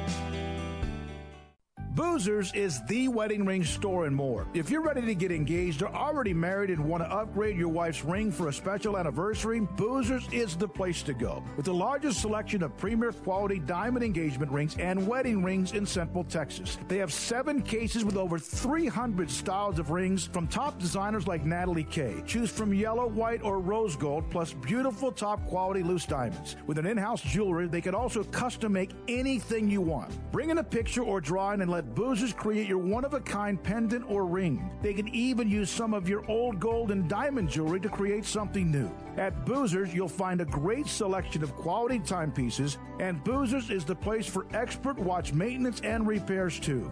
They specialize in expert Rolex watch repair for fine jewelry, watches, custom work, and more. Go to Boozers on Valley Mills and Lake Air Drive in Waco. Boozers, the wedding ring store and more. In great times or tough times, you always feel better working with someone who's there for you.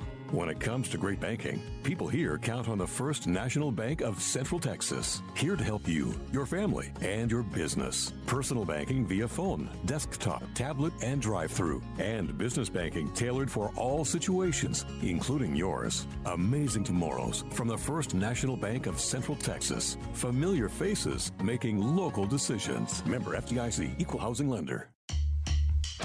This is Sikkim 365 Radio.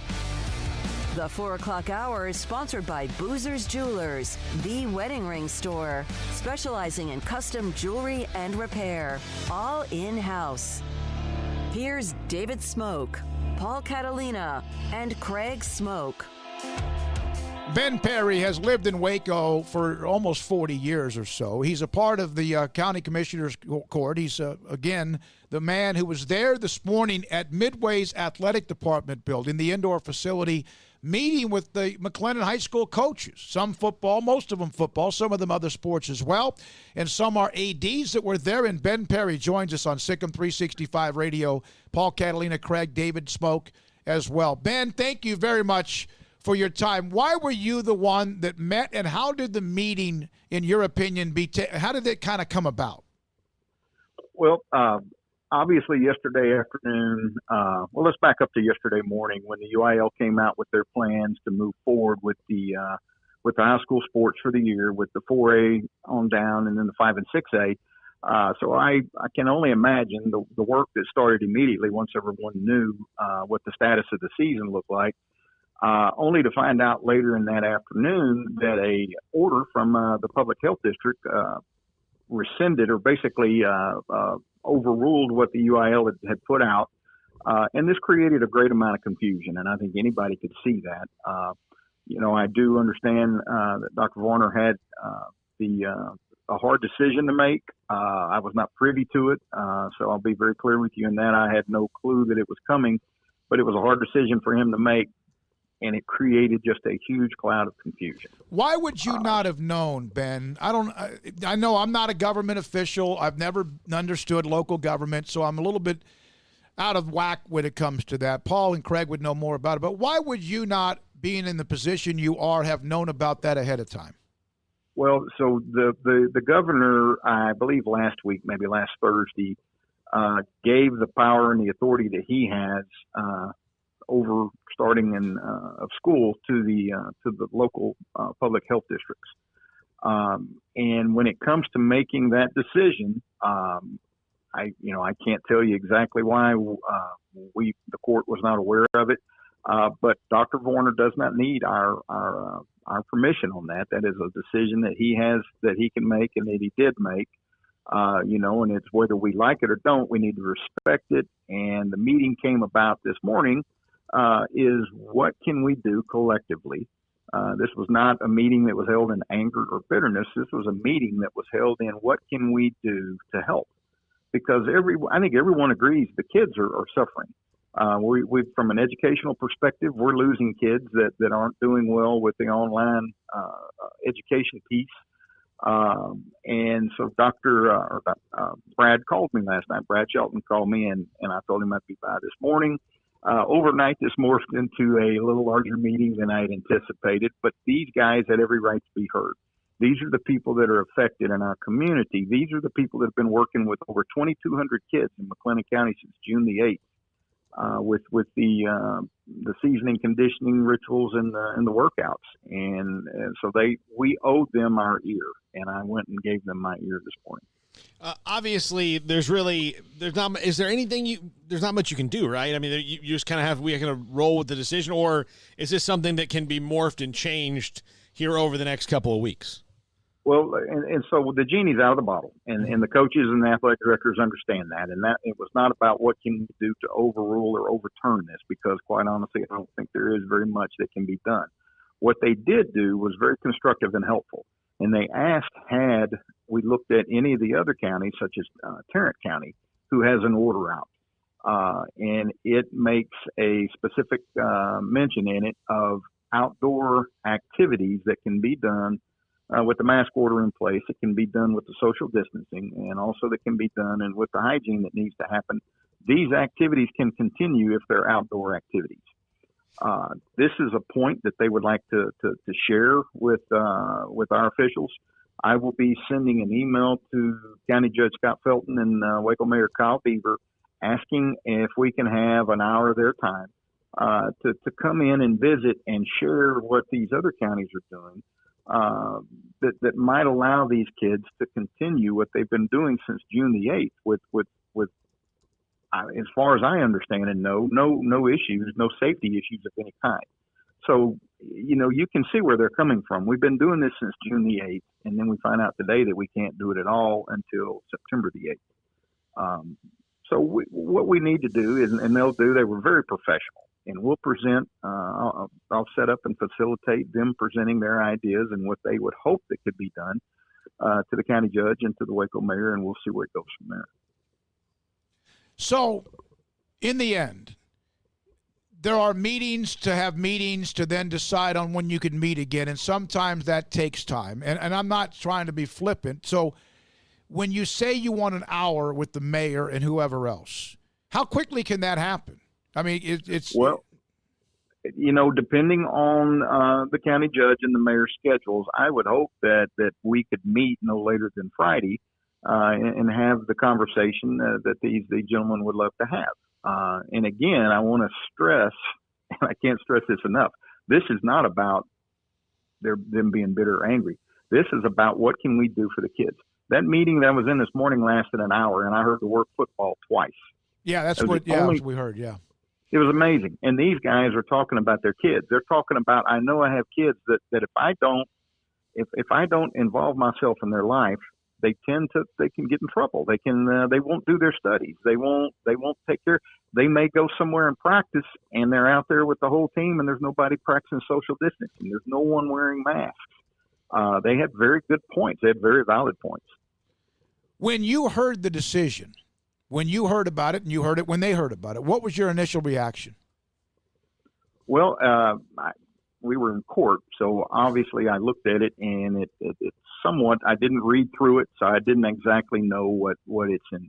I knew what the intent was, obviously, by looking at it, but I didn't know how much it changed some of the things that had already started taking place.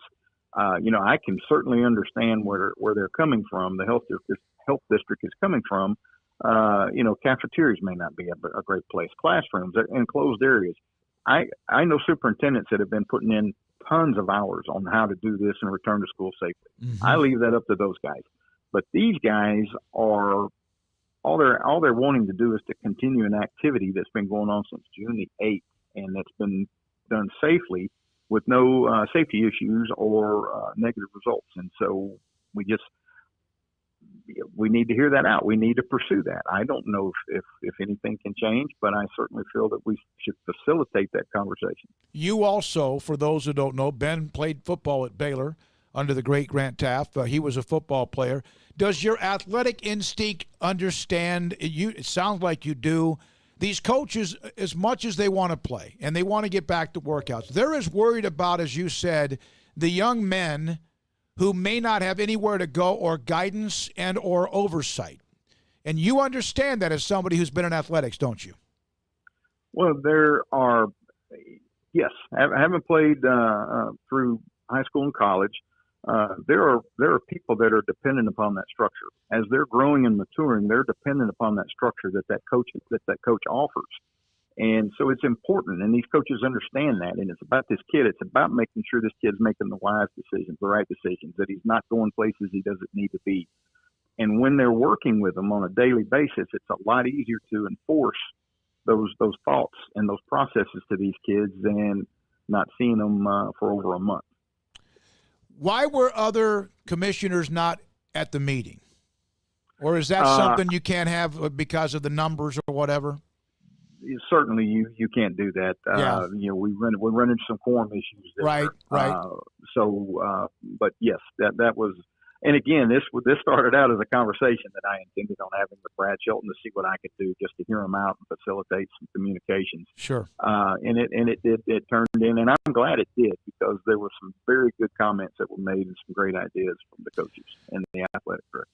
Ben, thank you for your time. We appreciate it. Paul, anything else? Craig? Nope. Thank you, Ben. Appreciate your time. I know you didn't have to accept it. You didn't have to accept the meeting. You didn't have to accept coming on. We do appreciate you doing that with us, and have a great day. David, thank you very much. It's Ben Perry. He's a part of Precinct 4, County Commissioner's Court, former Baylor football letterman, played under Grant Taft. He did not have to come on today. I don't know if what he said cleared up anything or not, but at least he was there to give us an idea. But it does sound like he understands the coach's point of view. He gets the health officials. I mean, you're throwing a lot of questions at him, but I don't think here's a guy with any ill intent at all. I mean, I think that he's just doing his job. He's going by what they're being told. And, I think it's great that, if he were going to say anything or complain about anything, he could be, maybe upset that meeting grew a lot larger today. But here's a guy who gets it. He understands. He's not trying to be the bad guy. He's just got to do what he's got to do, and they're trying to make the best of it. He's trying to be diplomatic and a conduit to them. Yeah. Because they've got to have something. He's got to be a conduit. Somebody has to do it to say, okay, well, what can we do? Because, again, I think the biggest thing I would take away if I was a coach is, okay, they can change this thing at any given second. So if they have to do that again, let's open up a line of communication so we're not caught off guard.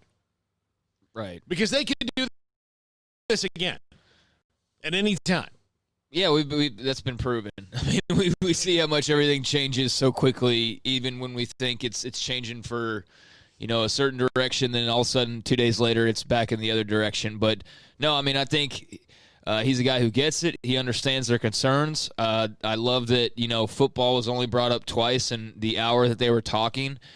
So that goes to show you that this is not just about playing the game of football. This is about all the things that entails, which, a lot of people who speak on sports, quite frankly, are pretty ignorant about. They just think it's roll the ball out there, these kids get treated like stars, and then they go home. And I mean, no, there's obviously much more complex relationships occurring, and sometimes, father figure or just friendly relationships that, you're taking care of one another. It's a family, and they're trying to take care of their family right now, and it's hard because they're being told you can't really be around your family, or if you're around your family, you can't be doing this, and now they're telling them they can't be around their family at a time when you want that more than anything. So it's tough for everybody. I mean, this whole year has been tough for every single person out there in some form or fashion. So, I commend him for at least listening, because so many people in positions of authority don't have to listen, and they more often than not, choose not to listen. But he clearly has that line of communication. He gets it. He has the football perspective, and I think that's going to be a good relationship for these coaches to have moving forward. And I'm glad that they're at least communicating. Yeah, I do too. As long as you're talking, remember that's been kind of the theme. Listen. Well, that's what I mean. Yeah, nobody's listening to anybody, or nobody's telling anybody the information that they need to know. So, I mean, these coaches have a better idea now why this decision was made. He has a better idea now, and he can pass it along to other officials that probably need to know that and need to hear that, why that they are upset or why that they have concerns about this or that, and hopefully everybody keeps their ears open and the communication flows freely, and they have actual meaningful conversations and actual meaningful things get done. I mean, that's the best that we can hope for. All right. I had a couple of you ask questions on social media, and I wasn't able to get all of those on because he had to go into a meeting himself, another one, and I apologize, but I've texted Ben and asked him if he'll respond to a couple of those questions, and when I get answers from him, if he's not too busy, then I will pass them back along to you. 421, we've got a couple of minutes with Riesel 80 football coach Keith Stiffelmeyer. He was one that did stop and talk to the media yesterday. Also today, John Machota, theathletic.com on the Cowboys, and people starting to arrive on so-called their campus in Frisco. He's at 5, and they're going to rerun Dave Aranda from yesterday, nearly 30 minutes with the Baylor football coach. This is Sikkim 365 Radio. Petty Clinic, LowT.com. Dr. Kent Petty, Old Hewitt Road in Waco. What he can do is help you feel better, at least try to do everything he can to make you feel better, because let's just say that as you get older, your testosterone level can, not everybody, but can start to drop.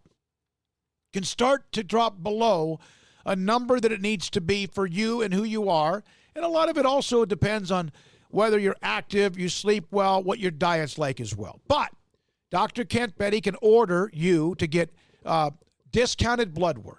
He can then look at the exam, look at the blood count, look at the blood work, look at your testosterone levels, even PSA testing for prostate cancer.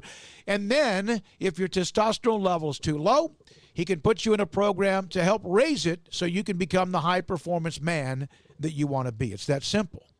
So what you need to do is contact him, and there's ways to do it. You can drive by their location on Old Hewitt Road in Waco, just off of 84 in Woodway.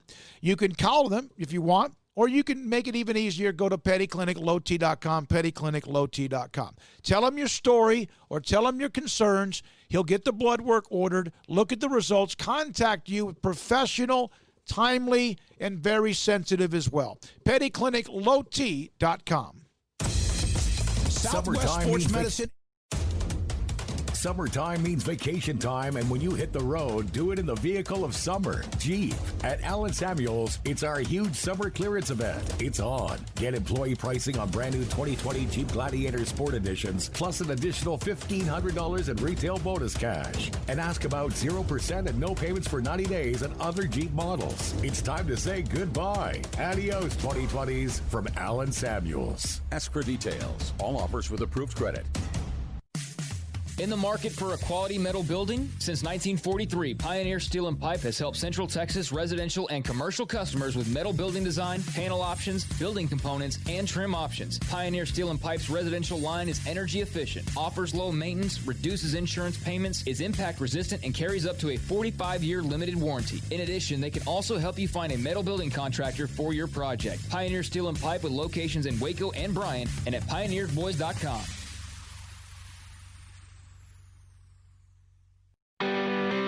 Do you love Friday Night Lights? Would you like to have a bigger role than just watching the action to ensure the games are played fairly and safely? The Waco football chapter of the Texas Association of Sports Officials, or TASO, can make that happen. The 2020 Texas high school football season is right around the corner, and we need you to be a part of it. There's a shortage of officials across the state in all sports, and you can help. If you love the game and want to be a part of the solution, you can help our local student athletes continue to participate in games they love. Never officiated before? Don't worry. Waco Football Chapter can help and prepare you to make the right call. And right now, Introduction to Football Officiating class is accepting registrations. Make your first grade call today by looking us up and contacting us on Facebook at Waco Football Chapter or at our website, wacofootballchapter.com. Find out more about the Waco Football Chapter of the Texas Association of Sports Officials, or TASO. Go to wacofootballchapter.com.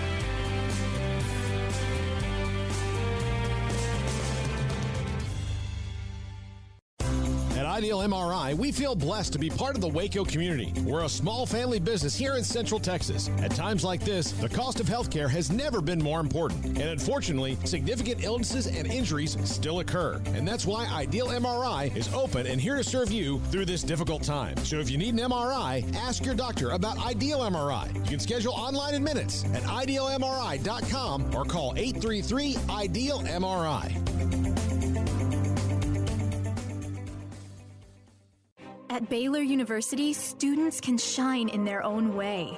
Or should we say their own ways? Because there's no limit to the ways Baylor students make the world a brighter place. Whether they're leading a student organization or following a higher calling, getting advice from faculty, or taking part in world-class research, pursuing their dreams, or working toward their dream job, students find their place to shine at Baylor, where lights shine bright.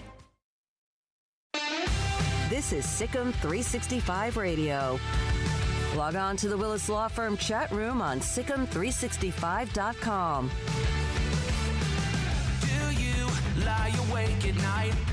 Mike Ag96, who has been a longtime follower of mine on Twitter, he said, ask Ben Perry why the county health department reports to the city of Waco manager and not to the county commissioner's court. It's an independent entity in Bell County. Well, Ben Perry answered me. The district falls under the umbrella of the city, but is supported financially by all cities and the county. We do have a board member that sits on our behalf, but it falls under the city of Waco's umbrella. Okay. Now, you guys are much deeper into this. You know me. When it comes to social studies and things like that, I'm out. Yeah. So repeat what he said to me, and I'll explain it to you step by step. So the question was, why does the county health department report to the city of Waco manager and not to the county commissioner's court? Mm-hmm. Ben Perry said the district falls under the umbrella of the city, but is supported financially by all cities and the county. We do have a board member that sits on our behalf, but it falls under the city of Waco's umbrella. Yeah, so the county and the city are separate entities. So they report to the city and not the county. He is doing the county's part to see what can be done on their end.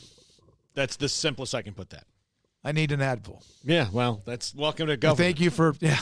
I mean, that's nothing makes sense. It never does. And when you ask, like, if you present in any kind of political discourse, if you present them a situation that would be much simpler, like right now, one of the big ones going on but kind of before this happened is the IRS needs to get completely kind of reworked because it's become way too much of a spider web of things. And there's pretty good support for the fact that you shouldn't have to fill out really a tax return.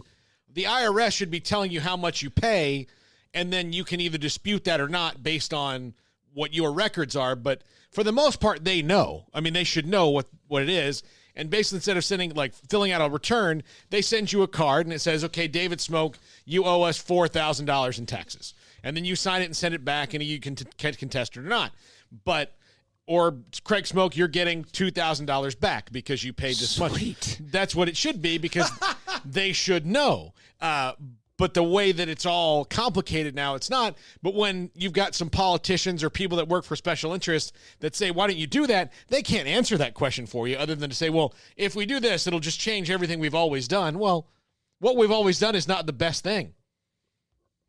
It's like Mack Rhodes saying with the college football, structure the way that it is. Me asking him yesterday about the college football czar idea, and he sounded like he was in favor of something along those lines. And that's something that, would you have proposed it at any other time in the history of college football, people would be like, no way. But now, you have these setbacks, you have these changes, and you look at what could be better.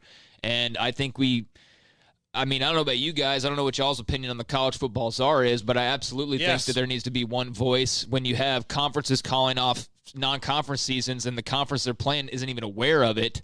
That's a problem. That shouldn't happen that way. No, all that's a great five point. Yeah. should know. That was crazy. Just happened in McLennan County yesterday. Well, yeah. Exactly. So if there's anybody that can actually be that central voice of that figure, and so I think every sport has the opportunity and will hopefully take advantage of said opportunity because hopefully we never have to go through a stretch like this again. Hopefully this better prepares us to where if there is some super virus or whatever from Russia the next time or the Ukraine or wherever the heck it comes from, that we as leagues, as businesses, as citizens are far more prepared for it. And with these leagues, there's going to come some changes to how they do things. And so hopefully, like Max said yesterday, they do it right.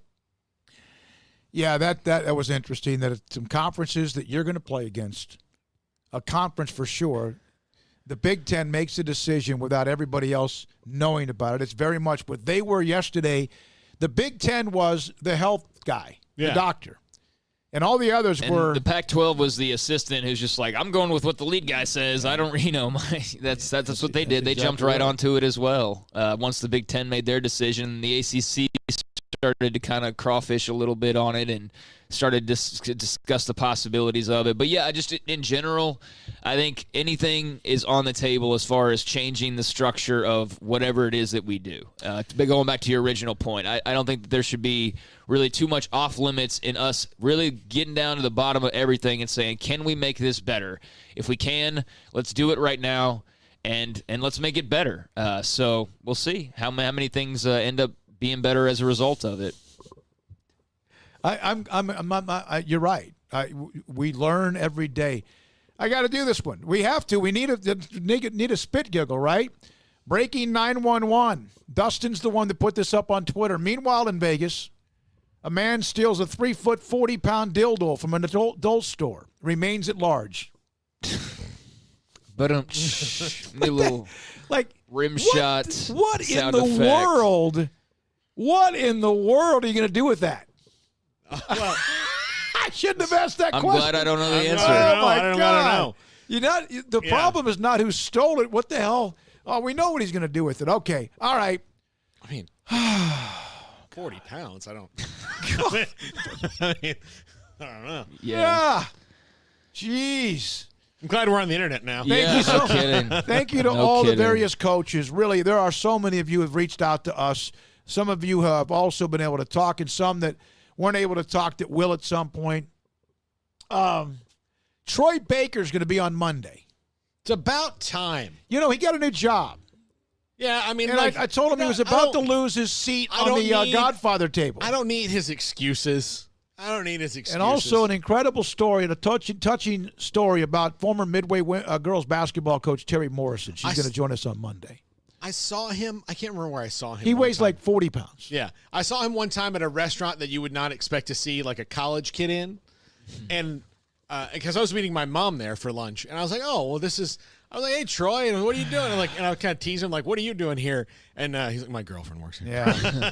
Hey, so let's do. I haven't seen him in a long time. Yeah, and he's one of the Godfathers. You know, at least he was. I mean, he's going to have to renew his subscription with us. Here's Keith Stiffelmeyer. He's the head coach at Riesel, 80 football coach. He was there at that meeting. He was very, very generic. And he was, you know, there's not much here, but we've heard from Shane Anderson. We've heard from Don Hyde. We've heard from Commissioner Court Ben Perry, Precinct 4. And here's Keith Stiffelmeyer from Riesel. Keith, what can you tell us about this meeting here today? What do you guys all talk about in there? Well, I think the main thing that the coaches talked about is the safety of the kids. I think every coach that was in there mentioned about what is best for our kids to keep them safe. We're talking about athletics, all the different sports, and I think that we wanted to make sure that the plan was put together to safely get our kids back involved in the fall sports. And so there were some concerns with how the order was sent out, and we were gracious that county commissioner was willing to come out and listen to our concerns, and that was the main thing. And so they're going to take the information that we presented and the statistics on how we've been taking care of our kids this summer and take that back. And so we just kind of felt like we needed to have our voice heard and to make sure that all kids are going to be safe this fall and not putting kids in a situation where that it would be unsafe for them to start back in athletics. That was the main thing that we covered today. Is there any optimism that the ruling from yesterday can get overturned, that you guys will be able to start on time? Well, you know, again, it's just about safety, and if they feel like it's going to be safer to take a different avenue, then absolutely, I think that they were open to that. If the professionals look at the science of it and what is safest, I think that's the route they're going to go. How disappointing was it? You get that news from UIL yesterday morning, and then Clinton County comes out and it says what they say. How disappointing was that for you, the coaches, and for the school there? Well, you know, to me, it doesn't affect me unless I think about the kids. I mean, we're in this business to help kids, to help raise kids, to educate them, and I think that all the coaches as educators just want to do what's best for the children. And you know, we might be disappointed, we might not be disappointed, but again, it's about the safety of the kids and bringing them back into athletics in a safe way. And if we don't bring them back at a safe time, then that's where our concerns are. Why wasn't there a heads up that this was even discussed by the county to any of the high schools in the county? And that's an excellent question. And I'm not sure what the answer would be. Did he say to you that he knew when you knew? That could have been brought up in the meeting as well. Did they give you a timeline on when to expect something more definite? No, sir, but we did talk about continuing our open communication with the commissioners and go from there and see where it takes us. And again, if the safest thing is what they proposed, then we're all behind it. Every coach is behind making safety our number one priority.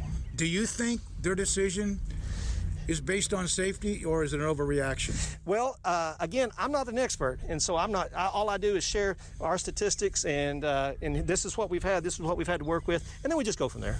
So, you know, I'm not the expert to decide that, and so. All right, that's Keith Stiffelmeyer, 80 football coach at Riesel. We have a couple of stories from today, from West Virginia having a coordinator leave to a couple of notes when it comes to a Baylor football player. Women's basketball got a note about their reporting time. Another state shutting down their football season. And baseball news on the Blue Jays and Paul's favorite former Red Sox. That's next on Sikkim 365 Radio. Thanks for making me do this spot before I start crying, Smokey. I really appreciate that. But you know what? This place always makes me feel better anyway. And that's Riverbend Liquor and Wine. They have their easy-to-access drive-through open and convenient, clean in-store location on the corner of Lakeshore Drive and North 19th in Waco.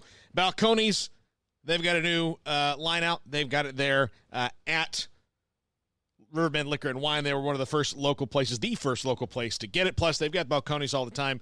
They've got a great selection of craft beer. It's great walk-in fridge. You go in, you can look around, you can say, oh, what do I want? You know, maybe you're a stout guy or a porter guy, or maybe you're Hefeweizen. They've got all that stuff there with the craft beers. Unbelievable stuff.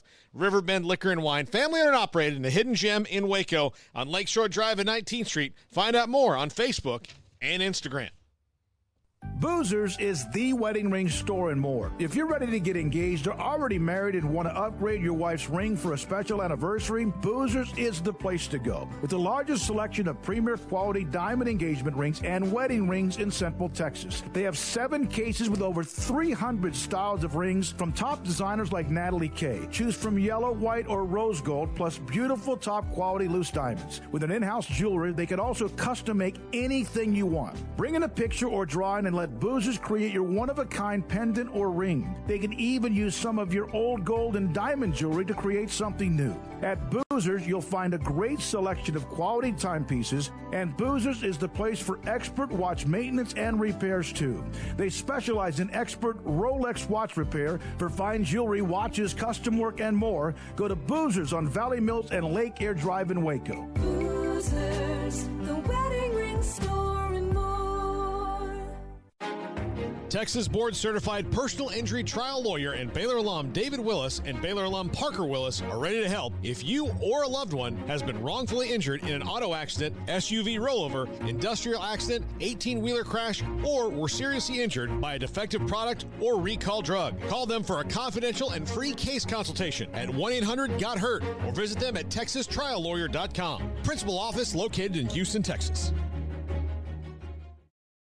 What are you supposed to do when you pull up behind a truck that doesn't even have a hitch? I mean, it's like looking at plumber's crack. Do you cover your kids' eyes, look away, and switch radio stations? Hi, Jay here from Pickup Outfitters, asking for your help to end this embarrassing form of truck nudity. If you have a truck, at some point you need to pull something. It could be a trailer to haul stuff off to the dump, maybe a jet ski, a boat, an RV, a horse trailer, even just a bike rack. The point is, put a hitch on your truck's backside. And at Pickup Outfitters, we actually install more hitches than anything else. Whether it's a receiver hitch, a gooseneck, or a fifth wheel, we'll cover your aspirations to not drive a nude truck. And all hitches are covered by the Pickup Outfitters Lifetime Installation Guarantee. So cover your rear end with a new hitch from Pickup Outfitters on Lake Air Drive in Waco, where we're fighting to end truck nudity in Central Texas. Check them out on our website at createacommotion.com/hitches. Waco's newest gym, Halo Athletic Center, 5725 Bagby Avenue, right behind Region 12 and across the highway from the Central Texas Marketplace, where motivation, inspiration, and hard work are the driving force. State-of-the-art equipment, indoor and outdoor track, locker rooms, showers, yoga and bar classes by Duality Yoga, Bod Pod potty composition analysis, and registered dietitians, all under one roof, where we rise above. Come join the Halo Athletic Center and be a part of the change, your change. One size fits all. That may be all right for an adjustable belt or cheap sunglasses, but when it comes to your financial needs, no one wants a one-size-fits-all strategy. Ben Erlinson, your Edward Jones financial advisor, knows that his most important goals are yours. That's why he takes the time to understand your needs, knowing you. That's how Edward Jones makes sense of investing. Ben Erlinson, 100 North 6th Street in Waco, 254-759-8533. Edward Jones, member SIPC. This is Sikkim 365 Radio. The Sikkim 365 Radio poll is brought to you by Pickup Outfitters, where everything purchased and installed comes with our famous lifetime installation guarantee and free warranty assistance. 220 Lake Air Drive or createacommotion.com. This will be a slow death for Paul Catalina. Let's start with this. Yeah, we'll save it for the last, right? So West Virginia, we heard about this story. Their defensive coordinator, longtime coach Vic Kenning. There was a player who alleged that he made a series of insensitive remarks, including remarks against Hispanics. The school and Kenning, a mutual agreement, he will move on. The best interest of our football program. Well, I mean, that's pretty big news. That's you know, your big-time coordinator and your defense that's got guys like Sills coming back and some other talented players. to have all of the interruptions and abrupt changes that have gone on to now include, as we are perhaps moving closer to a season year, DC getting ousted, that's pretty big for West Virginia. And now, granted, if the reasons why are the reasons why, then it's a good move overall for them. But simply from a football perspective, yeah, this is not great news for West Virginia and Neal Brown. Although I have a lot of confidence in him as a head coach, and I'm sure he'll find a suitable replacement. But yeah, that's terrible news for Koenig, and now he'll have to probably do some rehab of his image or whatever the course may be. But yeah, that's big. He, in fact, the conclusion, the allegations made it challenging for Koenig to continue his role. I don't know why that name's so hard for me. At the end of the day, according to Neal Brown, Vic included what want the best for our program. Now, John Mayer's honored by the Lou Groza Award, at least part of their watch list out of Palm Beach County Sports Commission. So we've had Terrell Bernard, Charlie Brewer, John Mayers, Tyquan Thornton. Tyquan Thornton's in the Blitnikoff Award, at least the watch list. Where the running back, is Doak Walker out yet? I would imagine Lovett or somebody would have been on that list. But, this has probably been the least I've kept up with the daily award announcements of the watch list and things like that.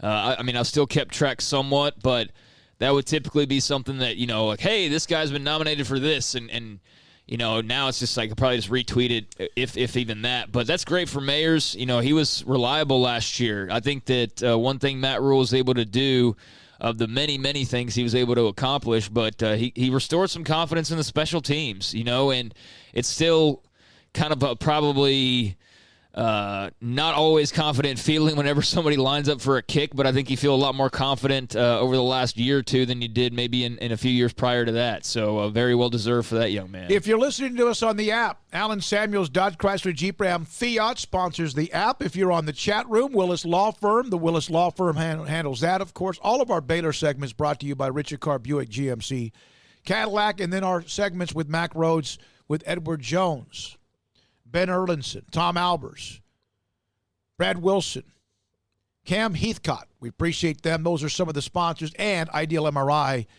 are Ideal MRI, the title sponsor of the show. Now,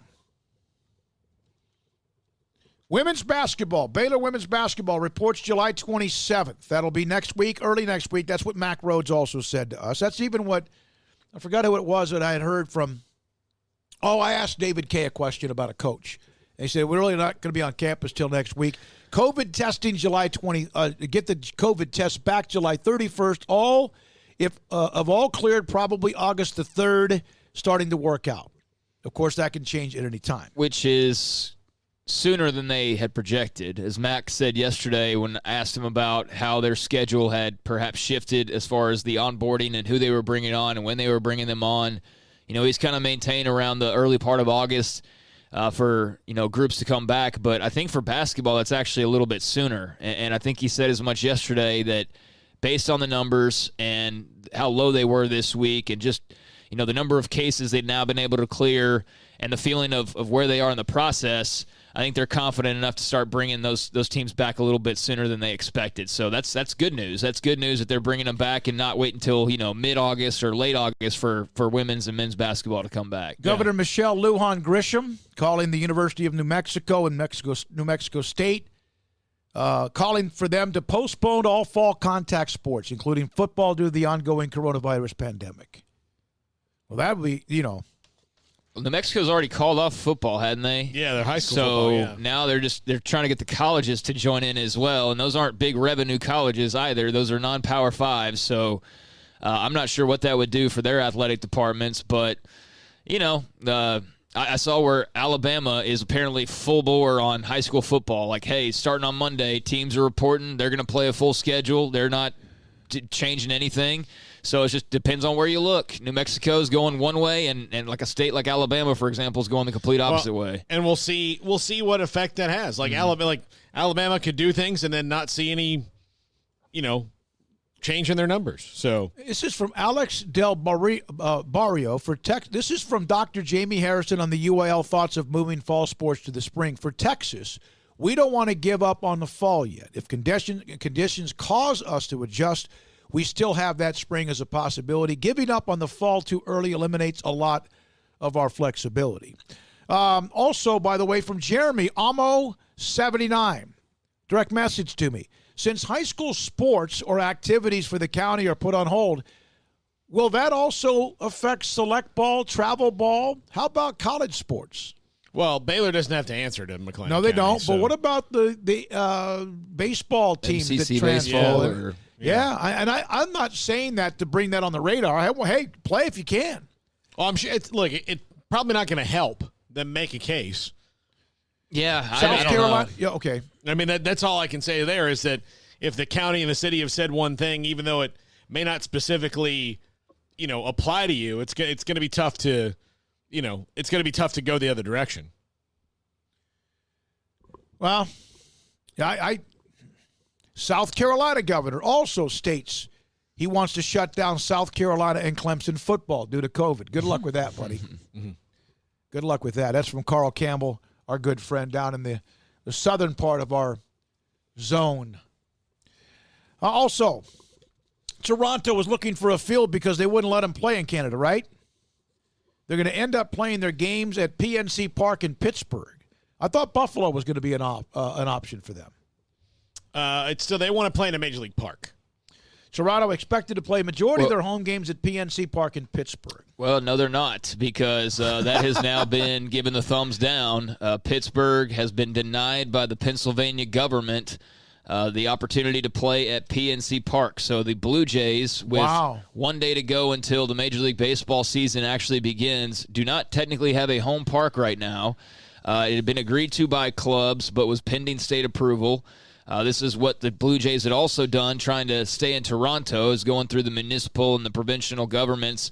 But they were denied by the federal government because Canadians were worried about teams coming back and forth across the border, which is understandable, But now the Pennsylvania Department of Health has basically just done the exact same thing to them. So I don't know what they're going to do. Well, I mean, Dunedin was down in Tampa was a possibility for them, but Florida has a high infection rate, right? And so yeah, they're kind of a team without a home right now. They have 1 week from today before their first home game. So I don't know how that is going to work out for them. All right, Matt Stepp, who we follow him, we've had him on. It's going to be a weird year in Texas high school football. Let's get weird with the 5A, 6A title games locations in January. Ashley Elam, who works in the the Beaumont area, wherever there is snow. Since it's January, let's do it. McLean Stadium, centrally located, could be snow, could be 70. So they're not going to be able to do it at Jerry World? I don't know about that. What are they going to do about Christmas break?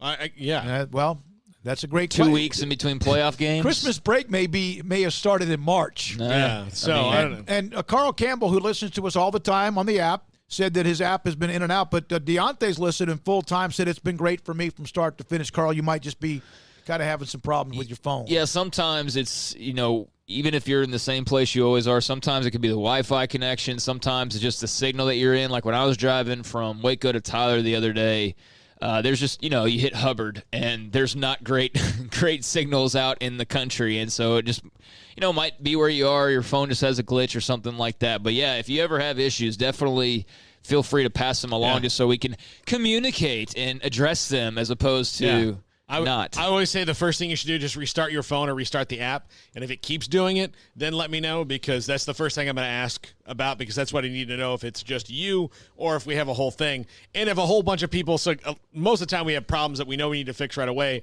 It's when several people are like, hey, this sounds weird. Okay, we all can't be having the same problem in 8 different places. Now, we have had 3 high school coaches on, the county commissioner and Ben Perry. All those podcasts and links are up. Thanks to Deontay Epps. Deps Right Steps on Twitter, at Deps Right Steps on Twitter. Amelia Island. I think it's Bedelia. Amelia Bedelia. She, of course, with the graphics. Again, thanks to Colt Barber with the graphics. Paul Catalina with the graphics and the audio and all that. And then also with all the background, constant behind the scenes. And if you're on Sikkim 365, and I want to get to this story that Paul wants to get to, but if you're on the premium section, and you don't have to have the premium section to listen to us, but man, you are not going to believe sometimes as the week goes on, the stories at the top of the premium section get to be where you have to like scroll down. There's so many evaluations and talking to prospects and the Trust the Podcast and the guest lineup list and some of our stories. And Craig does, it's got 1.1 or 1,100 people have looked at the recap of Mack Rhodes yesterday. The week of recruiting thread from Grayson. Of course, Colt Barber will be in there doing what he does. Baylor Athletics updates left and right. It's pretty amazing. Plus, there's our Sikkim 365 exclusives that, that they have up available with what, in fact, might be available to you. The caps, the masks, things like that. Yeah, I mean, there's some Baylor face masks that you can get via Sikkim365.com right now. And always say with subscriptions, you don't have to have a subscription, as you mentioned, to listen to the radio show. But and Brian Etheridge just checked in and said it's working fine for him as well. So it must just be where Carl is. But as far as like how you can support, you obviously support by listening. You obviously support by spreading the word, and you support as well by visiting our sponsors and, going to Waco Custom Marketplace or buying a car from Richard Carr, whatever the case may be. But also another way, and cheaper than buying a car for sure, is to be a premium member. And for example, right now, the premium threads that are at the top, you've got the Sikkim 365 staff pop quiz. You've got the recap of Mack Rhodes for those who don't have time to listen. You've got a couple of interviews from Grayson with some prospects like Corey Hendricks out of College Station and Caleb James out of Nolan Catholic. We're already getting into like 2023 recruiting here.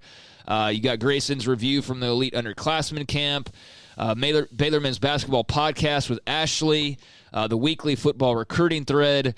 Colt's got a recap on Mack Rhodes and what he said about the Big 12. I mean, it just goes on. A whole men's basketball recruiting thread, 15 for 20, the fastest players on this year's team. I mean, and it just goes on and on and on. So, like, that's all there on the premium, plus all the regular conversations and things like that. But I do need to stop myself here because I know we got an important story that Paul really does want to get to. But first, here's Clavin on the site, and because I'm waiting, he wants us to kind of build a crescendo here. On Clavin, on the interview we posted with Dave Aranda in the premium section. And it also might be in the other sections because people can just take it from the Twitter feeds and whatever else we do. Aranda is so interesting to me. He's not captivating like Rule, but I find him so endearing. What he says and the way he talks makes me believe he's going to win our hearts of our players. I don't see how a player couldn't love him. I have no idea if he'll run a program as well or be able to coach players as hard as Rule, but the first part is getting them to like you, respect you, preferably both. I think that will happen. The thing that strikes me the most, however, is the total absence of ego. He has a great confidence but seems to have no ego. At the end of the interview, Aranda responds to a question by Smokey about what are the key factors in them having this recruiting cycle that's going so well. First on his list was Matt Rule. Think about that. How many coaches give credit to their recruiting to the guy they replaced? He also named others on staff, ultimately said Baylor itself was the biggest reason. He is so comfortable in his own skin. He's incredibly impressive in that way.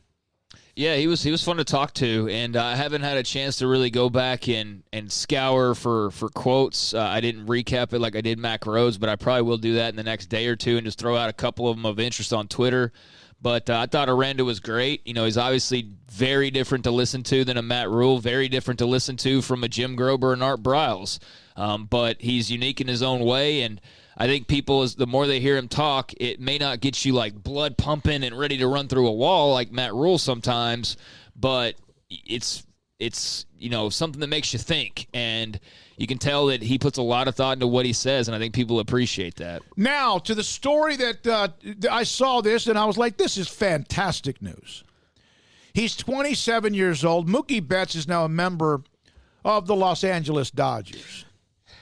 He's 27. He's got a huge career ahead of him. He's already been an American League MVP. He's been on a World Series team. He's a fantastic defensive player. He probably is among, other than maybe Mike Trout, in that conversation is he one of the top 5 best players in baseball, Paul? He's Position the player. second best player in baseball. Well, the Dodgers are good, and you know what? They're not cheap either because they just signed him. Jeez. Do you see this to contract? A 12-year. Nope, 13. They just signed him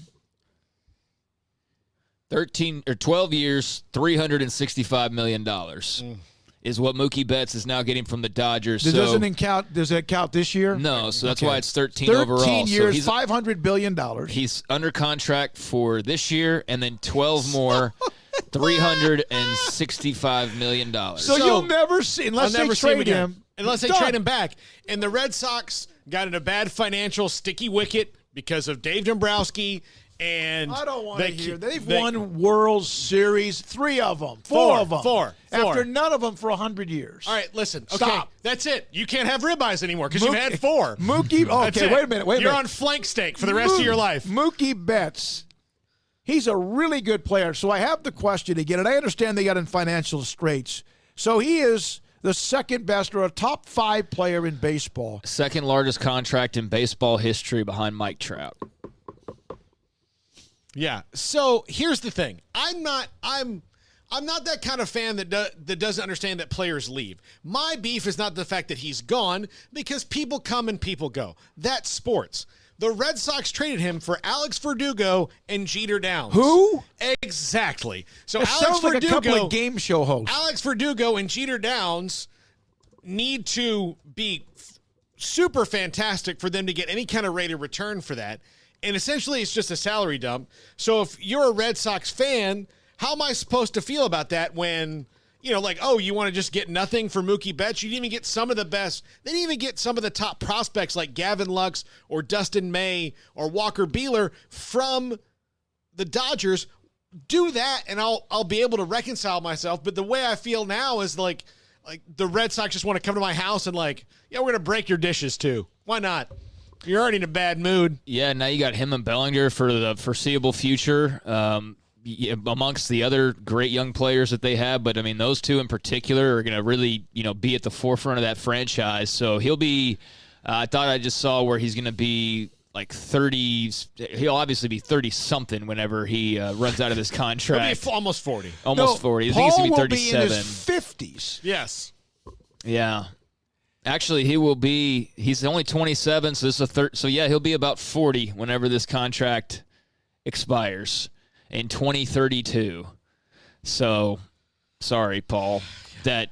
Were you holding out hope that maybe this would be a short stint? Like a 1-year rental player? What I thought that he might be a 1-year rental player, go into the market, and the Red Sox will have figured it out, and then they'll say, look, we can't, get rid of, and there's only one other player who's been more valuable to the Red Sox in the recent past, and that's Big Papi. And no offense to, one of the most important people in my life in David Ortiz, but Mookie Betts is a much better all-around baseball player than Big Papi ever was. He has about 4 more tools than Big exactly. Papi has. So, again, it just stings. I went on my rant. You'll be in your 50s when his contract is over. That's how old you're getting, and that's how long the contract is. Well, he's locked down now. That's over. Red Sox had apparently offered closer to $300 million whenever they'd had these negotiations, but and they he wanted didn't really. Yeah, but he wanted closer to $400 million, and so now he ends up with $365. So not a bad deal there. When we come back, we're going to have John Machota, the Athletic. I think rookies reported today, right? Didn't they? They go through maybe the protocol, the testing, whatever, what's going on with that. And then our interview with Baylor football coach Dave Aranda from yesterday. We'll have that today for you following John Machota. 501, this is Sikkim 365 Radio. If you're in the market for a new home, like, say, Mookie Betts I'm sure he's probably already made arrangements out on the West Coast, you need to call my friend Lance Donaldson and the Donaldson family team, brokered by eXp Realty. Let them be your go-to sources. You search for that perfect home. Give Lance a call, 254-214-3713, or online at lancedonaldson.exprealty.com. They can guide you through whatever you can encounter. Lance is a great guy.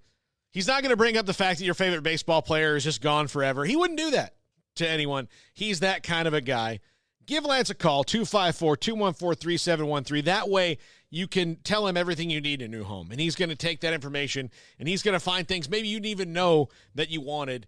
Lance is great at what he does. He's great to be around. You're going to enjoy going and looking at houses with him. He is a great listener and a great human being. Lance Donaldson at eXp Realty, lancedonaldson.exprealty.com.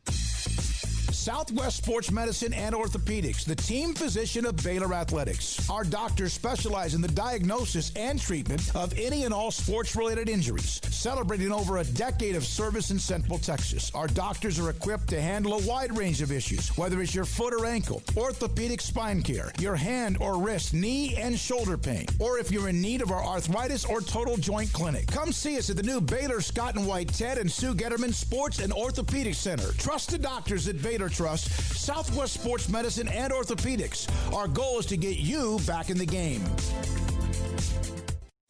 Riverbend Liquor and Wine has their easy-to-access drive-thru open and convenient and clean in-store location on the corner of Lakeshore Drive and North 19th Street in Waco. Riverbend Liquor has the best and most extensive variety of craft beer selections in Waco and Balcones whiskey, including single malt, pot still, baby blue, French oak, rye, and brimstone. Riverbend Liquor and Wine, family-owned and operated, and a hidden gem in Waco on Lakeshore Drive and 19th Street. And find out more on Facebook and Instagram. Let Camille Johnson Realtors guide you seamlessly through the process of buying your dream home or selling your current one, commercial, farm and ranch, or residential. Camille Johnson Realtors can smoothly and successfully lead you through any transaction with a team of 24 experienced agents who are excited about serving you. Camille Johnson Realtors services the entire greater Waco area. If you're in the market to buy or sell, contact Camille Johnson Realtors, 104 Midway Center in Woodway, or find them online at www.camillejohnson.com. Camille Johnson Realtors, elegant, charming, warm. Welcome home. Dr. Kent Petty wants you to be the highest performance man you want to be. Are you sluggish, lack energy? Do you suffer from low sex drive? Petty Clinic Low T offers discounted comprehensive lab work to check on your various levels that can make a difference. It's not only time for you to be the man you want to be with higher energy and stamina and improved sex drive, but also the healthiest and high performance man. Screening for cardiac heart disease risk, EKG, cholesterol panel, blood pressure monitoring, testosterone or growth hormone deficiency, male infertility, hepatitis C, and prostate cancer screening. Petty Clinic Low T offers replacement therapy for testosterone or growth hormones, weight management therapy, and nutritional advice. It's not only time for you to be the man you want to be with higher energy, stamina, and improved sex drive, but the healthiest and highest performance man. PettyClinicLowT.com, PettyClinicLowT.com on Old Hewitt Road, just off Highway 84 in Woodway. PettyClinicLowT.com. Ideal MRI is a small family business right here in Central Texas. We're open to support you while lowering the cost of healthcare bills. When you need an MRI, ask your doctor for an Ideal MRI. Visit us at idealmri.com or call us at 833-IDEAL-MRI. Time to fire up the grill, heat up the oven, or get that deep fryer going to enjoy the top quality products at Waco Custom Marketplace. And order 30-pound bags of live crawfish by noon on Thursday and pick up on Friday to enjoy the weekend. Live crawfish available right now. And Waco Custom Marketplace doors are open for business Monday through Friday from 9 to 6, Saturday 10 to 5. And crawfish boil boxes available as well. Make your order for live crawfish by noon on Thursday, pick up on Friday for the weekend. Waco Custom Marketplace, your home for fresh kolaches, cinnamon rolls, and baked bread daily. Butcher shop to cut your steaks the way you want. Fresh seafood, summer sausage, boudin, and house-cured and smoked bacon. Spices, seasonings, soup mixes, charcoal, and lighter fluid. Waco Custom Marketplace, doors open Monday through Friday, 9 to 6, Saturday 10 to 5, 425 Lake Air Drive or WacoCustomMarketplace.com.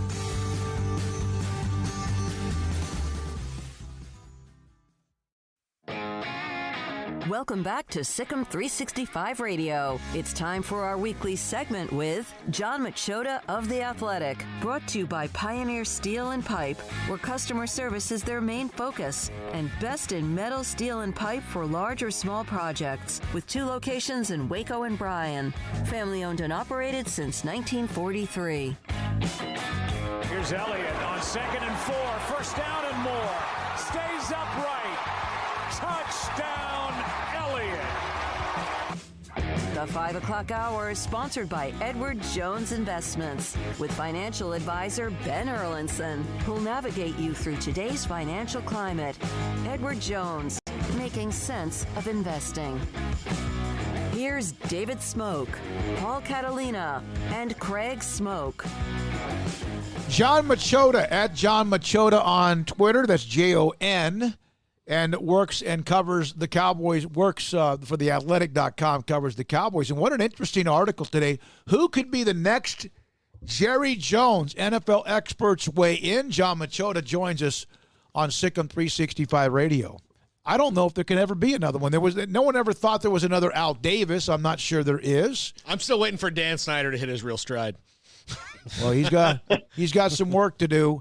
What was kind of the popular opinion, John? Yeah, so Clark Hunt, I would say, so I talked to 10 different, longtime NFL writers, some, former scouts, former front office people, and wanted to kind of get their take. And Clark Hunt was the name I heard the most. It wasn't unanimous or anything like that, but he was the one that most mentioned, not because he has personality or anything like Jerry. It's the fact that, he's the son of Lamar Hunt, who obviously had a lot to do with the AFL-NFL merger. And then the fact that he's got the best team in football right now. He's got the best player in football. He locked the best player up in football for over the next decade. And most of the people I talked to said that for you to take over and become another Jerry Jones, where you're the most influential owner, you're going to have to, the team that you have to be connected with has to win, And so because of that, Clark Hunt makes sense. Steve Bisciotti was mentioned by some people. The Ravens owner, obviously they've been very successful since he purchased the team in 2000, won 2 Super Bowls since then. And then some people mentioned David Tepper from Carolina, but that was more of just a kind of, there's some unknown there. Maybe he could be a guy that could be maybe a little more outspoken than some of the other guys. But basically the whole thing was that there really isn't another Jerry Jones in the NFL right now. But, when Jerry Jones' time is done, somebody will step to that forefront, because that's just how the NFL's been. There's always been an owner that seems to have a little bit more say than the others. How nervous did DeMarcus Lawrence make you when he said what he said last week about, look, I've got a pregnant wife at home, I've got a family, I don't know if I can report. I think that maybe has gone differently here in the last week or so with all the testing, but even still, players have their doubts about returning to play.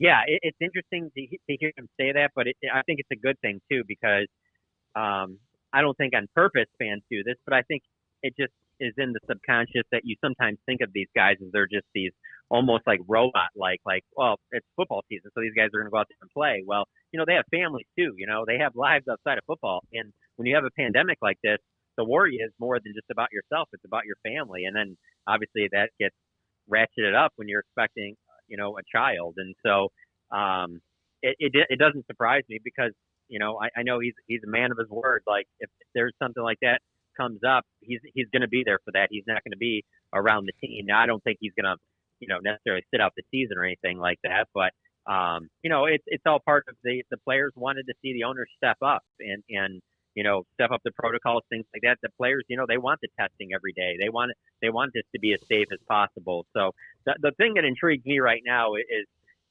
it's not as much about the players that aren't going to play or players that don't want to play.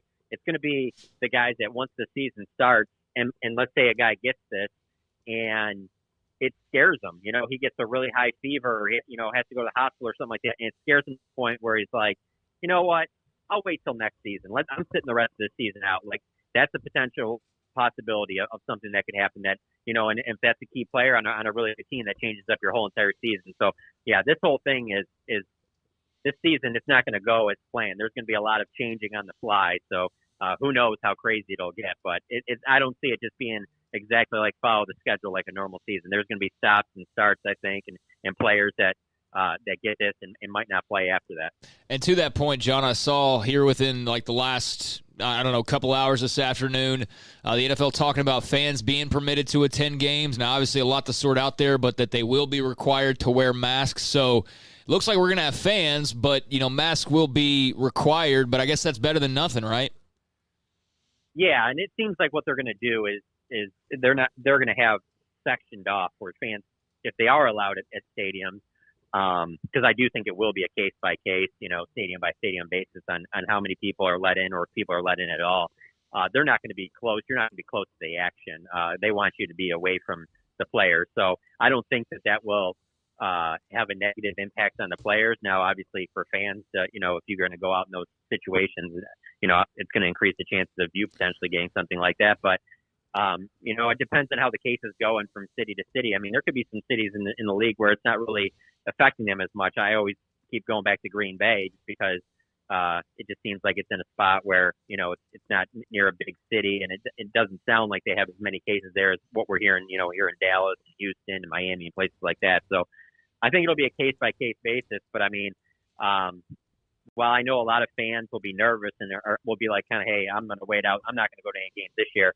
I know that there'll be other fans that they'll want to go even more because it's even more of a hotter ticket because instead of having, 100,000 or let's say 80,000 at a game or something like that, there's only like 10,000 people, and you can be one of those 10,000 people. And if you're not worried about getting a COVID-19, I could see why people would really want to go. So, it sounds like though, if fans are allowed, they're all going to have to at least be wearing masks. What's interesting is that like Philadelphia had, Carl just reminded us, they shut down, or maybe New Jersey or New York, whatever, that home field advantage.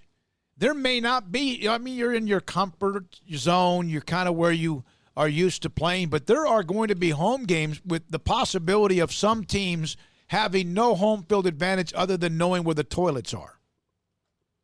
Yeah, and it's going to be really interesting for the Cowboys, too, if the schedule goes as planned because, you got a trip to Seattle where part of the reason why I've been to Seattle twice now, and like what makes it so great is just how loud it gets in that building. And so if you completely take that away, like all of a sudden Seattle isn't as daunting anymore. Like you're not really looking at it as like, oh, I don't know how you're going to go in there and win that game. So it could help the Cowboys. And then the Cowboys are also known for that they don't exactly have this hardcore home field advantage. So maybe that won't be a problem for them because they'll kind of be used to not really necessarily having that huge advantage that some of these other stadiums will have. So yeah, that's another factor in it as well. There isn't going to be, I know basketball is going to run into that now with semi in the bubble. Like, that's the way it's going to be for the NFL too. Even if there are some fans, it's not going to be anywhere like it is before, but I don't think the NFL is really that concerned about that. I think, they'd like to have some fans in the stands, but more importantly, they just want to get some type of a season in.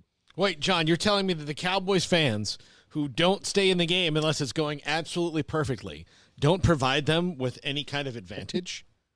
It's some of that, but then it's also the fact that there just always seems to be a lot of fans of the other team there. I mean, it just, since I've covered the team, I'm not going to say every game, but a lot of games, it's kind of like the destination for visiting fans. They want to come and see the stadium. And so, there's been a lot of games there where there's, I'm not going to say it's half and half because it's never not going to be that, but, there might be 20,000 49ers fans there or something, so. And it's funny because I did an article for The Athletic a few months ago when it was a fan poll and Cowboys fans. It was basically about the game day experience was in there, and I'd mentioned the game day experience and asking fans what don't you like about it, and one of the things that they pointed out the most is that there isn't enough of a home field advantage at AT&T Stadium, that they just haven't felt that. Now, see, you guys, unlike me, have probably been to Texas Stadium. See, I was never there. I never got to cover a game there, but I heard that there wasn't a great home field advantage really there either. No, I mean, it all depends. Sometimes they get lubed up a little bit more than other games, but no, there's not. There was. I mean, a little bit more. AT&T Stadium is such a monstrosity, but there's so much there that even people who go to the games are just like there to party. And forget maybe that because of the suite issue. Craig, you have another question for John? Yeah, John, speaking of stadiums, did you see Bob Sturm, your coworker there at The Athletic, the numbers he put out on the NFL revenue and just were you surprised by how much AT&T Stadium makes? It was more than any other team brought in total just off of AT&T Stadium. I just found that to be a pretty crazy number. Yeah, for sure. I know Forbes put out a similar list. I don't know if that might have been where Bob got the numbers. This is probably about a month or so ago, and I was stunned. Like that, not only that they made that much revenue, but it was that much like the revenue that the Cowboys make at home games was more than all the other teams were making. Like off their everything, their home games and merchandise sales and all. That blew me away because. If it was baseball, I'd understand because you're going to have 81 home games. Like that's a lot of chances to sell a lot of, beverages, a lot of drinks, and a lot of seats to a lot of games. But you're playing 8 home games because I guess if you want, you can count those preseason games. Still, you're basically playing 8 home games, and then maybe you get like one playoff game. Like it's just amazing that that's how much revenue that they draw from that. I never would have thought that. I would have thought that the Cowboys draw most of their revenue, I would think, would be off of merchandise sales. And the reason I say that is because they're not like other teams. Like, they have their own branding. They produce their own gear and things like that. And then obviously they sell as much, if not more, gear than any other sports team. So I thought there'd be more from that. And then obviously sponsorship I thought was going to be huge too. But for the actual game day, that just shows you how big of an event it is and how much money that they're bringing in there.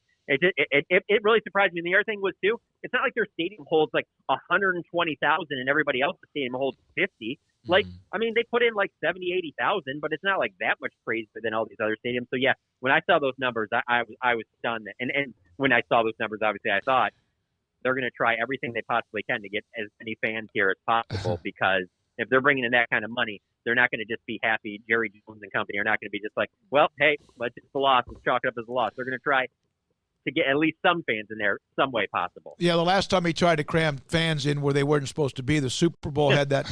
I remember they had that little. They had to put a big black cloth over that area. On media day, it was funny for the Super Bowl, which we drove on the overpasses and it's all frozen over, and no one in Texas knows how to drive on ice, John. And so we're walking in, and they had all these like this scaffolding, and I thought like, wait a minute, what, are they not done? And then the black cloth, it did not look like Jerry World at all. He had to be so pissed. Yeah. John, thank you very much, buddy. Appreciate your time. John Machota with us, TheAthletic.com every Wednesday in the 5 o'clock hour. Coming up next, we had Baylor football coach Dave Aranda on yesterday, nearly 30 minutes. I do have a question, because I know we're going to move on to Baylor. What do you think of the name the Washington Sentinels? I don't mind that. It's different. I think it's... Is that a religious thing? No, it's from a movie. Yeah, but it looks like that could be where the Redskins are going. I like it because does anyone else have that name? No. Then it's not what no one else has. Maybe the Foxtrots either. But that's a neat name. There was the Washington Senators. It's from the Replacements. Is that a scary movie? No, it's a fun football comedy type what movie. What would be the Keanu mascot Reeves. be? The Sentinels are them. That's the what do you mean? What would it look like? What would the mascot be? I have no idea. They were. They had like a rocket. Didn't they have like a rocket logo of some sort or something like that? They were red and silver and with blue. As I do remember that because Keanu Reeves was the quarterback. But apparently they have not contacted Arkansas State in any way about the Red Wolves name. So if they haven't done that, that means that's probably off the table. We know there's those squatters. So. Just today, there's been some smoke about the Sentinels. DC Sentinels was apparently trademarked by the group that holds some of the Redskins. I just wish they would win freaking games. It would be another feather in the cap for Keanu Reeves, who deserves every feather. Yeah, he's awesome. I just want the win games. But yeah, DC Sentinels was trademarked. Not a bad deal. Okay. All right. Coming up next, our conversation with Baylor football coach Dave Aranda. But before we get to that. TheAthletic.com, coaches who would take over your program if your head coach went into quarantine. We'll have that before we get to Dave Aranda in the next segment. This is Sikkim 365 Radio. Premium quality MRIs, IdealMRI.com. Convenient, IdealMRI.com. Affordable, oh my goodness, IdealMRI.com. That's ideal on average. An MRI can cost you $1,100. Their cost at Ideal MRI is $497 or less, and that's every time. Every time. Every time. Every scan is performed on a state-of-the-art machine. I've been in it. Read by a board-certified expert. I've met him or her. We do it with a level of confidence and convenience and comfort uncommon in healthcare, and we do it, Ideal MRI, with a fixed, transparent, affordable price. Isn't that the way really anything, much less healthcare, should be? Think about it. Before your exam, once you've scheduled your exam, we'll give you a call, and your insurance company need more information, whatever, will take care of that headache for you. If you're claustrophobic, let us know. We can help you make special arrangements. And I have a little bit of that in me. Not sure if it's actual claustrophobic. I was great. On the day of the exam, wear comfortable clothes and all of what you need. They'll help you with that. And during the exam, they have the lockers to store your valuables and whatever else you need. And you have to lie still and relax, and they'll help you with that with the MRI technologist and the specialist and when they greet you at the door. Once your scan's complete, you'll receive an electronic copy of the scan for your medical records. I got one, sent it to a doctor, Dr. David Haynes at Southwest Sports Medicine, who had done my MRI and also my surgery on my rotator cuff 5 years ago, and he was able to look at it. But before even he did, Dr. Rob Maxey did and said, hey, here's a couple of things you need to look at. IdealMRI.com. IdealMRI.com, saving you hundreds and sometimes thousands with an MRI. How often have you said it's time to get in shape? Every day, every week, every month, maybe for as long as you can remember? How about starting today? I promise if you'll just join Waco Regional Tennis and Fitness now, you'll thank me later. Hi, this is David Smoke, offering a variety of 40 group exercise classes every single week, including boot camp on Tuesdays and Thursdays at 5:15, plus spin, body shaping, Pilates, yoga, and bar. And there's a free kids club as well. Waco Regional Tennis and Fitness open Monday through Thursday, 5 to 10, Friday, 5 to 8, Saturday and Sunday, 7 to 7, and personal trainers, Christy London and Randall Corley. World-class tennis facility with pros Britt Coleman and Joe Rosa with lessons, camps, and special events. Spacious and clean workout rooms, locker room for men and women, both with a whirlpool and sauna, and now there's touchless bottle filling stations. No intimidation, tremendous camaraderie, an entirely new atmosphere, and yes, you can do this, but you have to walk through the front door. It's time to react today, not tomorrow. Waco Regional Tennis and Fitness on Lakeshore Drive in Waco.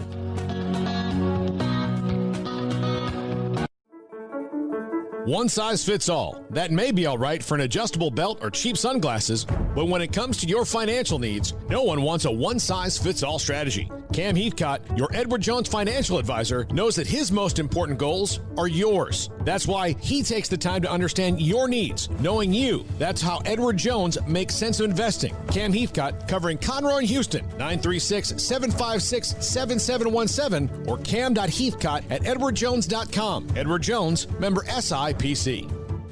It's summer. Time to go somewhere in a new Jeep from Allen Samuels. It's our huge summer clearance event featuring 0% for 72 and no payments for 90 days on our hottest models. Pick a new 2020 Jeep Cherokee Latitude with $5,750 in total values or 0% for 72 and no payments for 90 days. Or the fun 2020 Jeep Renegade with up to $7,000 in total values or 0% for 72. Adios 2020s from Allen Samuels. We're fighting hard at Pickup Outfitters in our battle to end truck nudity. But it's not just about putting an outfit on a naked truck, it's about making sure you have the very best customer service. So we offer the Pickup Outfitters Lifetime Installation Guarantee. Over time, sometimes your outfit needs a little tune-up, maybe some tightening, adjusting, whatever.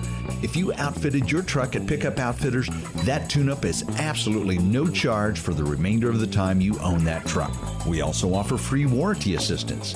If for any reason you need to use your warranty, you just bring it back to us and we take care of it. It just makes sense.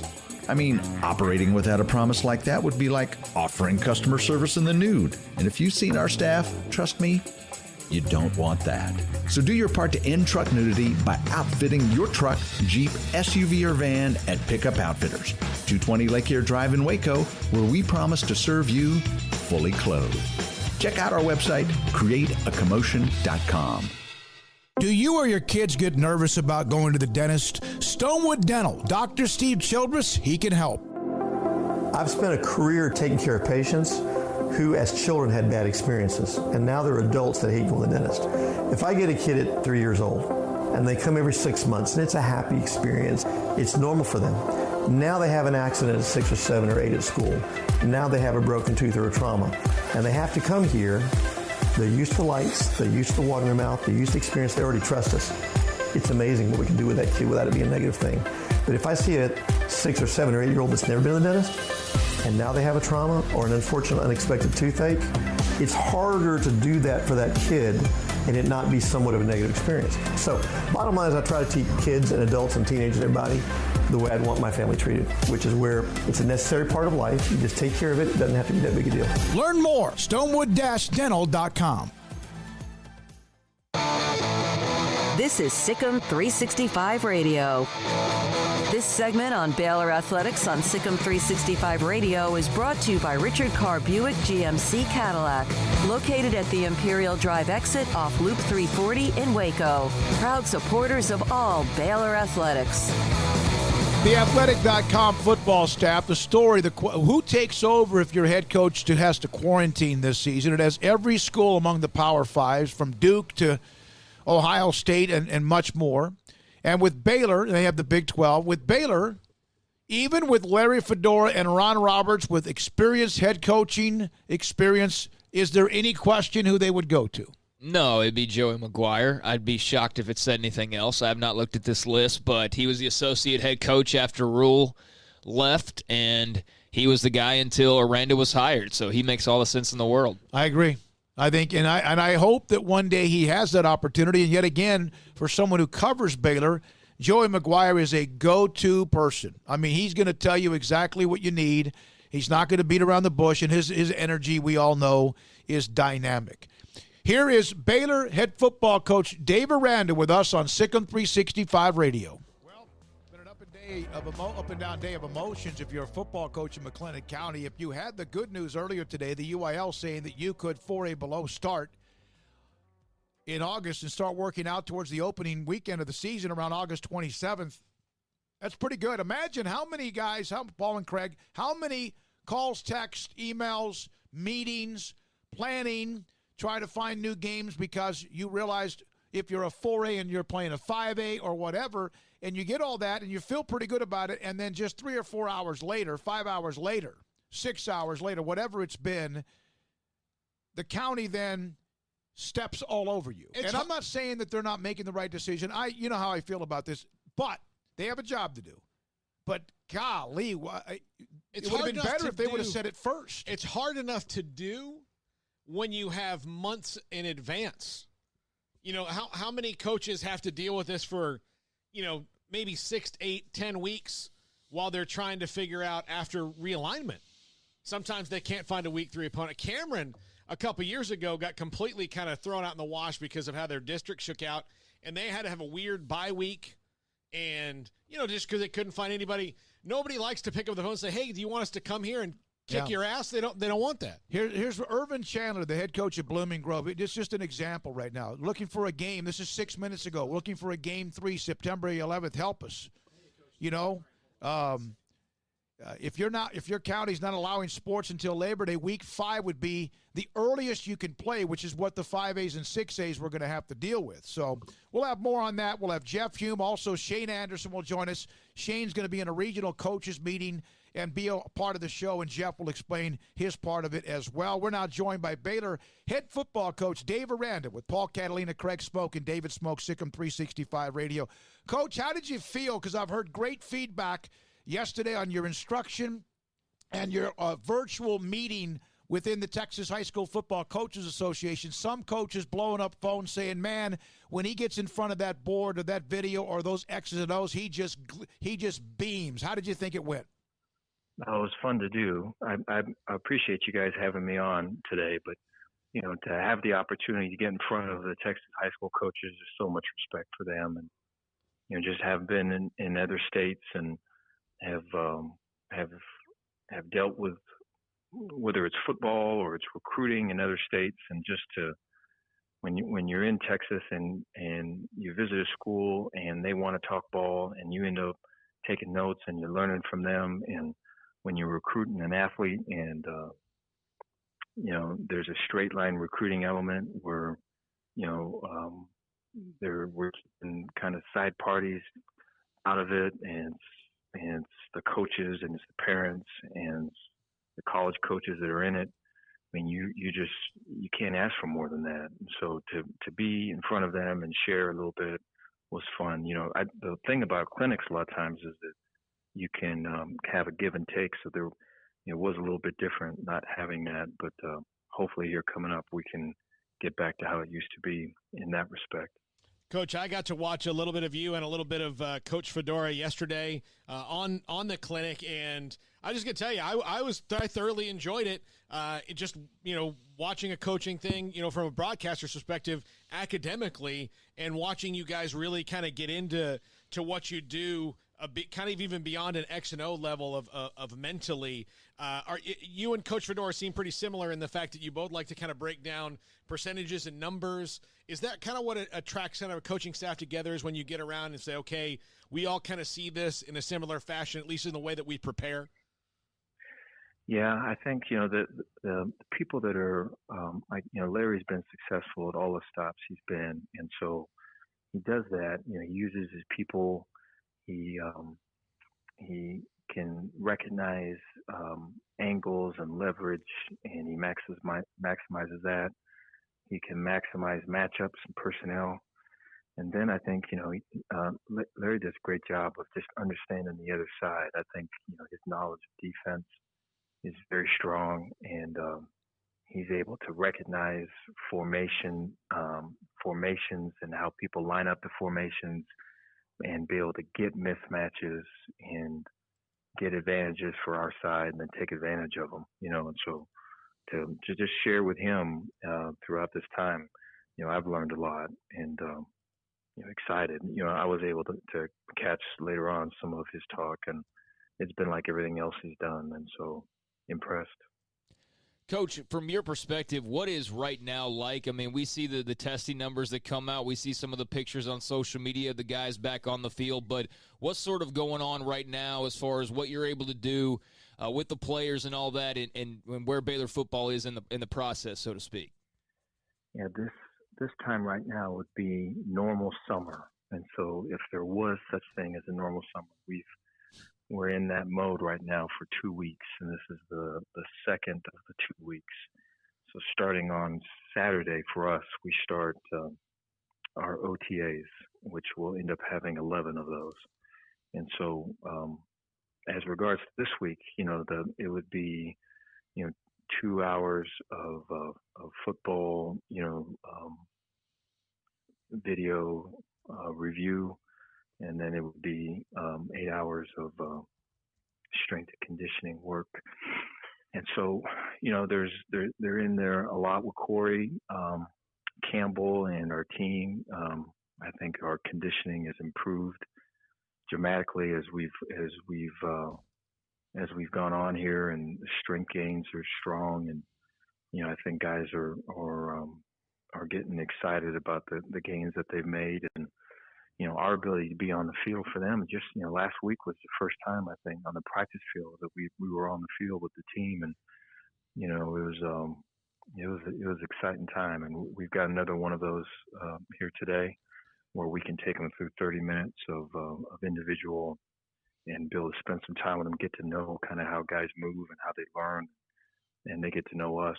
And then, we had earlier this morning some installs and some review off of some old game tape. So, that part has been really good. I'm really looking forward to Saturday, and that will provide us an hour of install or team meeting, followed by an hour walkthrough, and that'll be, individual, that'll be group work, that'll be team. So there'll be blitz in there, there'll be, team. First couple of days will be first and second down, then we start getting third down. After about day 3, day 4, I think, is third and long. Again, into red zone, short yardage, all of it. And so, it's coming. We're all excited for it. Yeah, is that kind of what you've been waiting for? It is. I know you want to still get into what is the normal routine, whatever that might ever be again. But this is where you get your hands so-called in the players. I know it's field turf, or sometimes it's grass and dirt. Isn't that really what you've been waiting for?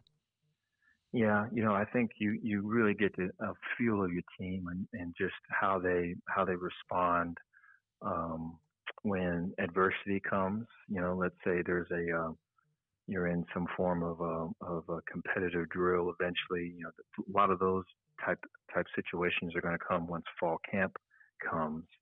These OTAs are really opportunities for us to kind of pave the road, so to speak, to get us so that when we do get to fall camp, it's not as rocky. It's not as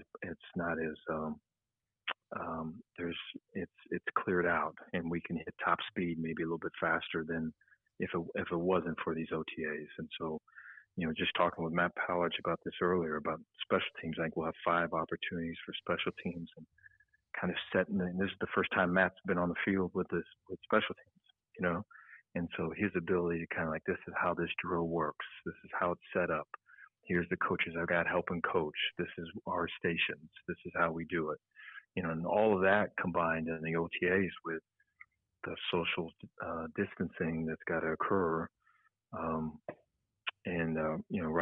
rightfully so. And so, that is kind of a learning stage for all of us, and we're looking forward to attacking it. And when we do get to fall camp, we'll be able to really start some competitive stuff and really hit another level. But to get on the field with 11 on 11 is what we've been waiting for. So excited for it. With all the recruiting things that have changed, a lot of times during the summer, you guys would be doing a lot of that in-person recruiting, which you haven't been able to do, and that keeps kind of getting pushed back, and you're going to have to adapt with that as well. But how has that changed how you guys have focused on getting ready for anything that might come your way, scheduling-wise, for just the team you have on campus this season?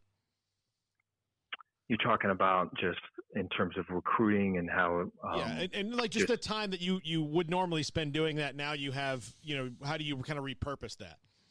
I gotcha. Yeah. So it can be a good thing. It could also be it can be a bad thing too. I think I was down in a coach's office and they were looking at 2014 NFL film. That kind of tells you when that happened. We're digging deep in the crates, and so I think like the ability to, as coaches, right, when just the more you're kind of, you're separated, your mind starts going, right. You recognize problems, I think you want to be able to address those problems. You want to have the pen last. And I think, all of our guys are all on the same page with the, it's a player's game, that players play the game, players win games, and we've got really good players. And so getting them in the best shape we can, getting it to where everybody is safe and everybody's working by the guidelines and practicing social distancing, wearing masks, doing all the right things. And so that when a Saturday in fall comes and we can get everybody that we can, on the trip, on the sidelines, available to play. I think, college football, the way, where it stands now, you're looking at offense, defense, special teams, and contact tracing. Those are the major components of who's going to win or lose that game. And so to be able to do things right day in and day out, so proud of our guys and our health and wellness team, our assistant coaches and the messaging they've had. I think we're doing the right things, but to focus in on the players and to build up their repertoire and their tools is really where the time's got to be spent, because it's going to be a player's game, especially early on. Just with there's not a lot of guys that have had double teams. Where they had to root out a 3 technique on a 3rd and 1 to get a conversion to keep the chains moving. There's not a lot of people that have played a true half and have had to flip and zone turn, make a play in the other quarter of the field. And those are all things that we've got to really spend time on, to hone in on, get our players to play the best of their ability. Given the lack of, face-to-face contact at this point, you've had some, but not nearly what you would like to have had. Have you still been able to identify guys leading or stepping up to become leaders, or your seniors, even though there's not a ton of those guys, embracing that role now that it's, quote-unquote, their time? You feel that, yeah. I think, as from the time that we've been on the field with them and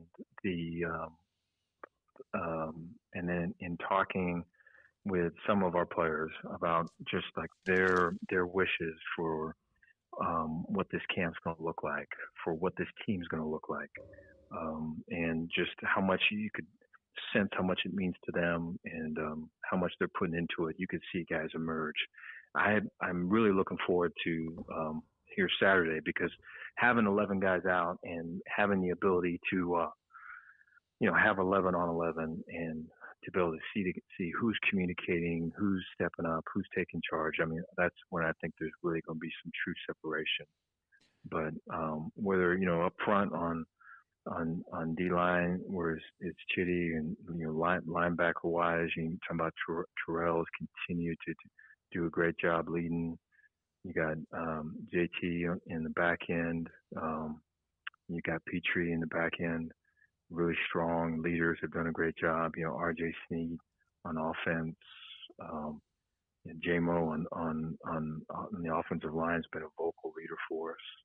Charlie, of course, really impressed with him and his growth that way. I think off season he's really focused in on finding his voice, and he's a different guy. I know when he's on the grass, but off the field, I feel like he's really grown.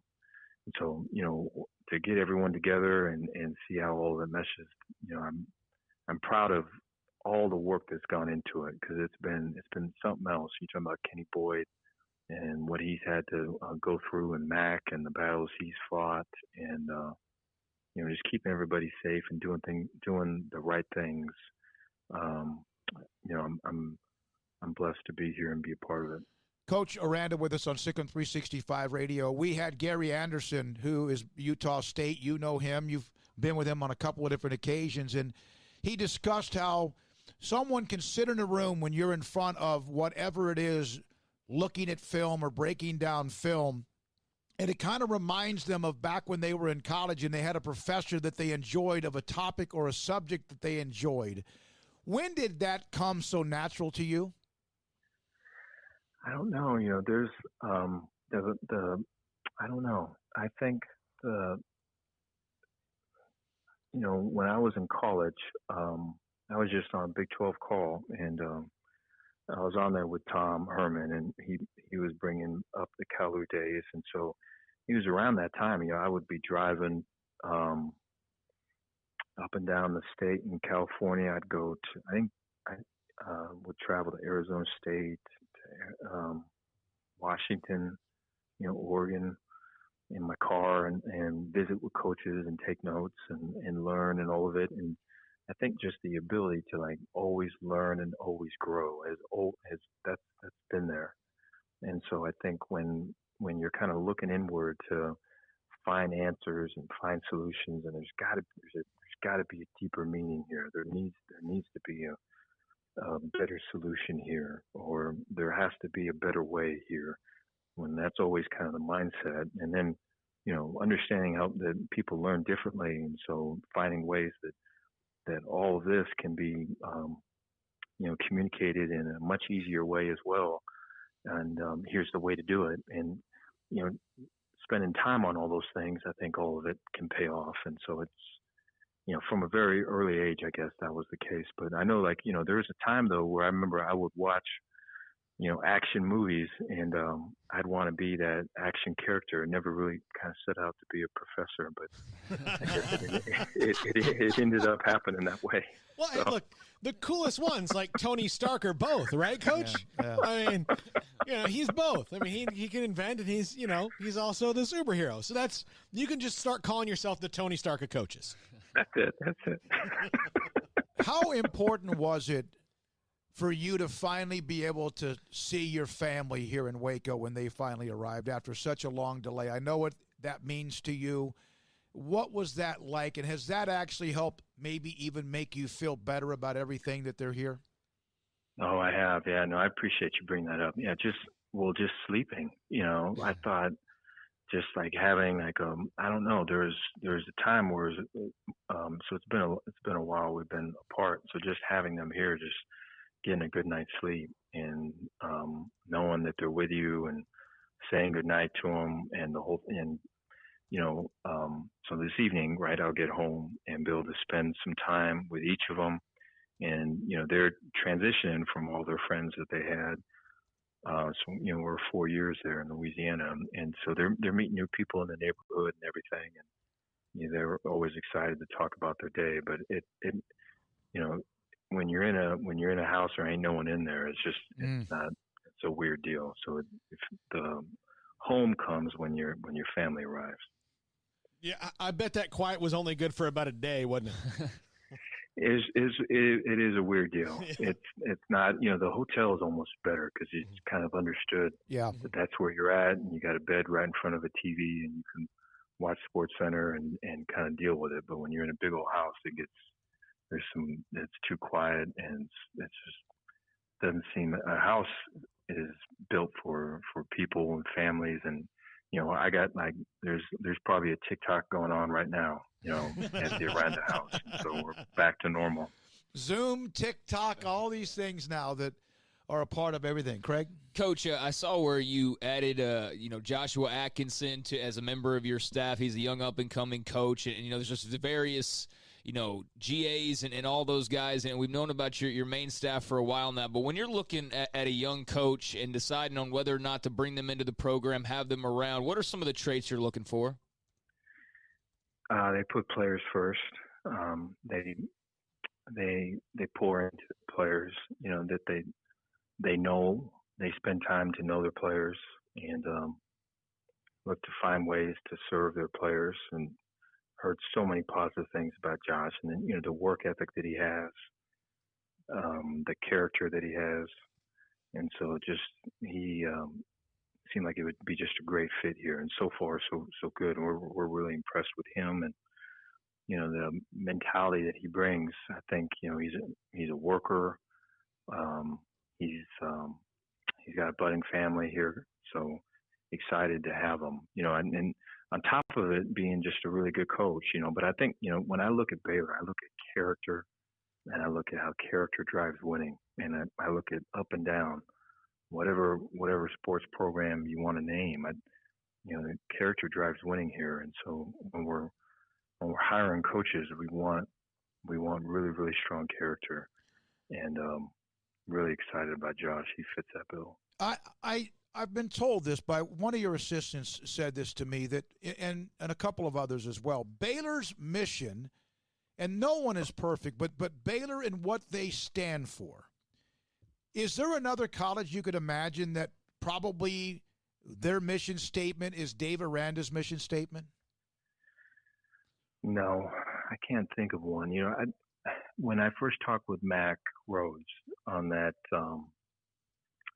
introductory call, you could feel it.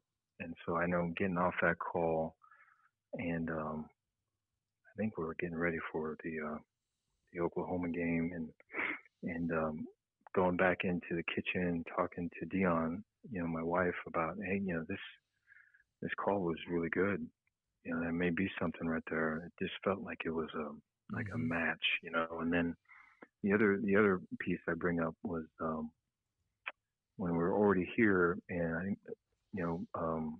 I may have already mentioned this to you guys, but when Baylor was playing Kansas in basketball, and a lot of our student body were hanging out in the arena for the next morning game day, and being there with some of the ESPN guys. I think we were handing out donuts. I can't remember what it was, but just meeting student body, they just remind me of my kids.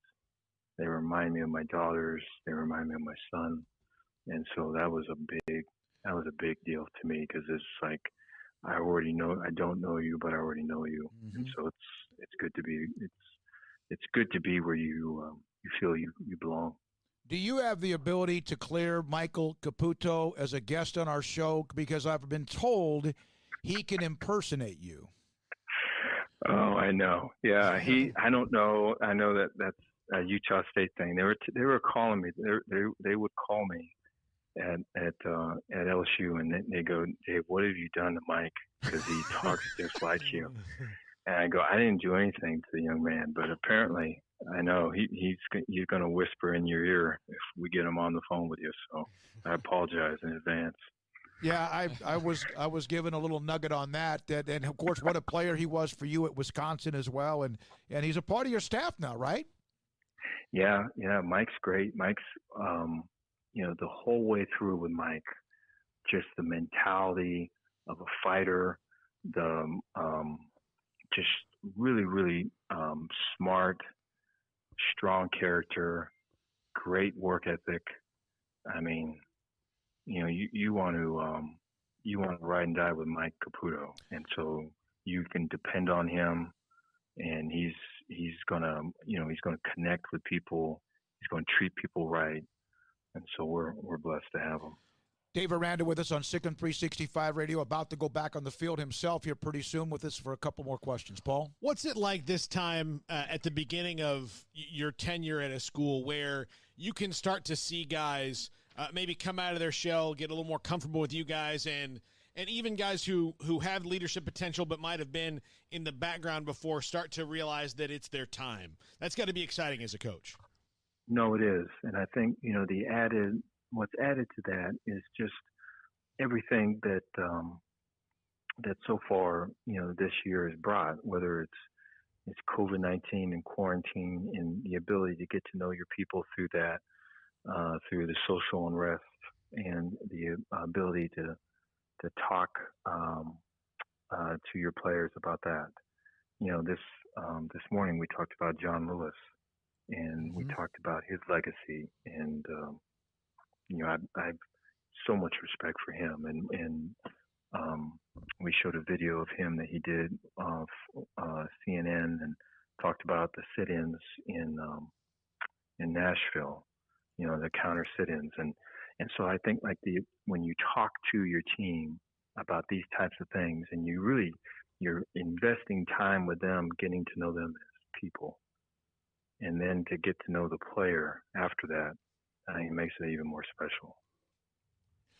Dave Aranda with us on Sikkim 365 Radio. There was yesterday news that one of your players is now able to join the team again in Logan Compton, who has been through quite the journey and also the things that happen in life. Have you had a chance to visit with him about welcoming him back on the team and what he will mean to get back into Waco when that happens? I did. I talked to him yesterday. I've talked with him in the past and his family, and I'm happy for him. You look back at Logan's situation, and it just, just a horrible accident. So sorry for the other family, and you feel for that. Even in a time like this, my heart goes to them. And at the same time, I'm happy for Logan. I'm happy that he gets an opportunity. I know that we're looking forward to welcoming him on our team and getting him around our guys. And everything I've heard about Logan from whether it's Sean or Joey or David have been just very, very positive. And so excited to be able to get to know him. Dave, last thing. Paul brought up the recruiting, and it's obviously been you guys have had a really nice run despite all of this. Is this because of the success you've had as a defensive coordinator and also what happened with LSU? Is this because of the fact that your staff is so diverse in many different ways? And also, how much of it is what you can be, even in a Zoom-type setting or FaceTime, real with the young men or the families that they live with? Well, I think it's our staff. I think, first of all, I think it's Baylor. And I think it's, it's Matt Rule. I think it's what he's really, he's poured into. I think there's a legacy there. I think it's Joey McGuire, Sean Bell, Wetzel, and what they poured into Baylor. I think people see that. And I think it's, the overall staff, just their ability, we talked about earlier, they're high character people, and they treat people right, and they recognize and see the good in people, and they're really attracted to drawing the good out. And so I think anytime that you're in a spot where there's not a lot going on, and you can sit down and have a conversation with someone that generally cares about you and generally wants to help you, advantage us, advantage Baylor, and it's been that way here throughout, and I think we will continue to show that. Phil Bennett said he took Eddie Lackey from you when you were at Hawaii. Yes, yeah, we had him. We had Eddie. Yeah, that might be my biggest one that got away right there. Well, I don't halfway blame Eddie, but he would have made some plays for the Rainbow Warriors too, though. He had some great things to say about what you do. Dave, thank you very much. I know you're about to go into a workout. Thanks for your time. We really appreciate it, and it's great that your family's now with you, and good luck, and we'll see you very soon, we hope. Thank you. We'll Dave see you guys. Aranda. Yes, sir. Dave Aranda, head football. All right, that's yesterday's interview with Dave Aranda, and it does appear to be the responses on the premium site, on the other sites have been great, even Twitter, on how he's become even more open and comfortable. Yeah. And he's not going to change the pace much. That's who he is. No, I thought when we first met him, he had his introductory press conference as Woodrow's trying to knock us off the air here. Paul's dog just running through wires. Yeah. Anyway, so when he had his first introductory press conference, it was based on where I was sitting, it was kind of hard to hear him. He's so soft-spoken. And you thought that, maybe just the circus that was like that 2-week stretch for him, he's worn out, I'm sure, exhausted, but he's just really soft-spoken, and that's the way he's always going to be. I think he's opened up a little bit, but he's never going to be a big rah-rah, super talkative guy like a Matt Rule or an Art Briles were. So loved hearing him, and can't wait till they actually have some games and practices to discuss. Thanks to Deontay, Amelia, Colt, Brian Ashley, Grayson, and Jason behind the scenes. Thanks to Shane Anderson and Don Hyde and Keith Stippelmeyer, high school coaches, on today's meeting. With thanks to Commissioner Court member Ben Perry. Thanks to Chuck Morgan, Globe Life Field public address announcer. John Machota, theathletic.com, and Dave Aranda as well. All right, tomorrow Paul and Craig will run it with a dual exhaust system from tomorrow and Friday. I'll be back on the air on Monday. For Craig Smoke, for Paul Catalina, you guys stay safe. I'm David Smoke. Thank you for listening whenever you do, however long it might be. And good night.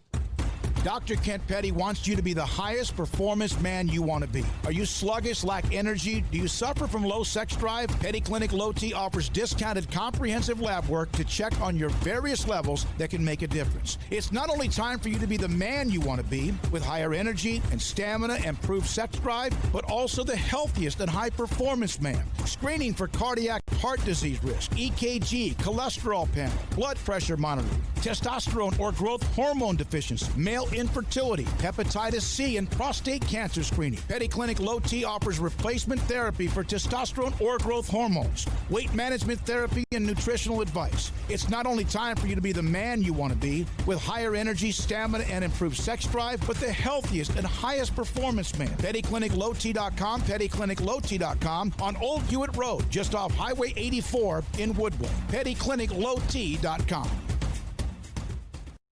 At Baylor University, students find their place to shine. They're faithful friends and inspirational leaders. They're championship teammates and independent thinkers. They're on the cutting edge of high tech and in the halls of history. If you want to make the world a brighter place, you can. And if you want to shine in your own way, you can. The spark you need is already inside you. Bring it to Baylor, where lights shine bright. Let Camille Johnson Realtors guide you seamlessly through the process of buying your dream home or selling your current one. Commercial, farm and ranch, or residential, Camille Johnson Realtors can smoothly and successfully lead you through any transaction with a team of 24 experienced agents who are excited about serving you. Camille Johnson Realtors services the entire greater Waco area. If you're in the market to buy or sell, contact Camille Johnson Realtors, 104 Midway Center in Woodway, or find them online at www.camillejohnson.com. Camille Johnson Realtors, elegant, charming, warm. Welcome home. How did Edward Jones become one of the biggest financial service companies in the world? By not acting that way. Financial strategies, one-on-one advice, it's a big difference. And that's why Brad Wilson, your Edward Jones financial advisor, makes sense of investing. Experience the difference for yourself. Brad Wilson, 250 Sharon Drive in Woodway, 254-776-4337. Edward Jones, member SIPC. Riverbend Liquor and Wine has their easy-to-access drive-thru open and convenient and clean in-store location on the corner of Lakeshore Drive and North 19th Street in Waco. Riverbend Liquor has the best and most extensive variety of craft beer selections in Waco, and Balcones whiskey, including single malt, hot still, baby blue, French oak, rye, and brimstone. Riverbend Liquor and Wine, family-owned and operated, and a hidden gem in Waco on Lakeshore Drive and 19th Street. And find out more on Facebook and Instagram. At Ideal MRI, we feel blessed to be a part of the Waco community. We're a small family business right here in Central Texas, and our goal is to bring down the cost of healthcare while maintaining high quality. At times like this, the cost of healthcare has never been more important, and unfortunately, significant illnesses and injuries still occur. That's why Ideal MRI is open and here to serve you through the difficult time. We offer premium MRIs just like a hospital with state-of-the-art technology and specialists, but you'll pay less. Sometimes thousands of dollars less, whether you're using insurance or not. At Ideal MRI, we accept most insurance and there are no hidden costs, even offering financing if that's needed. Everything included in the price, and you'll not get something as a surprise in the mail later on. If you need an MRI, ask your doctor about Ideal MRI. They'll know.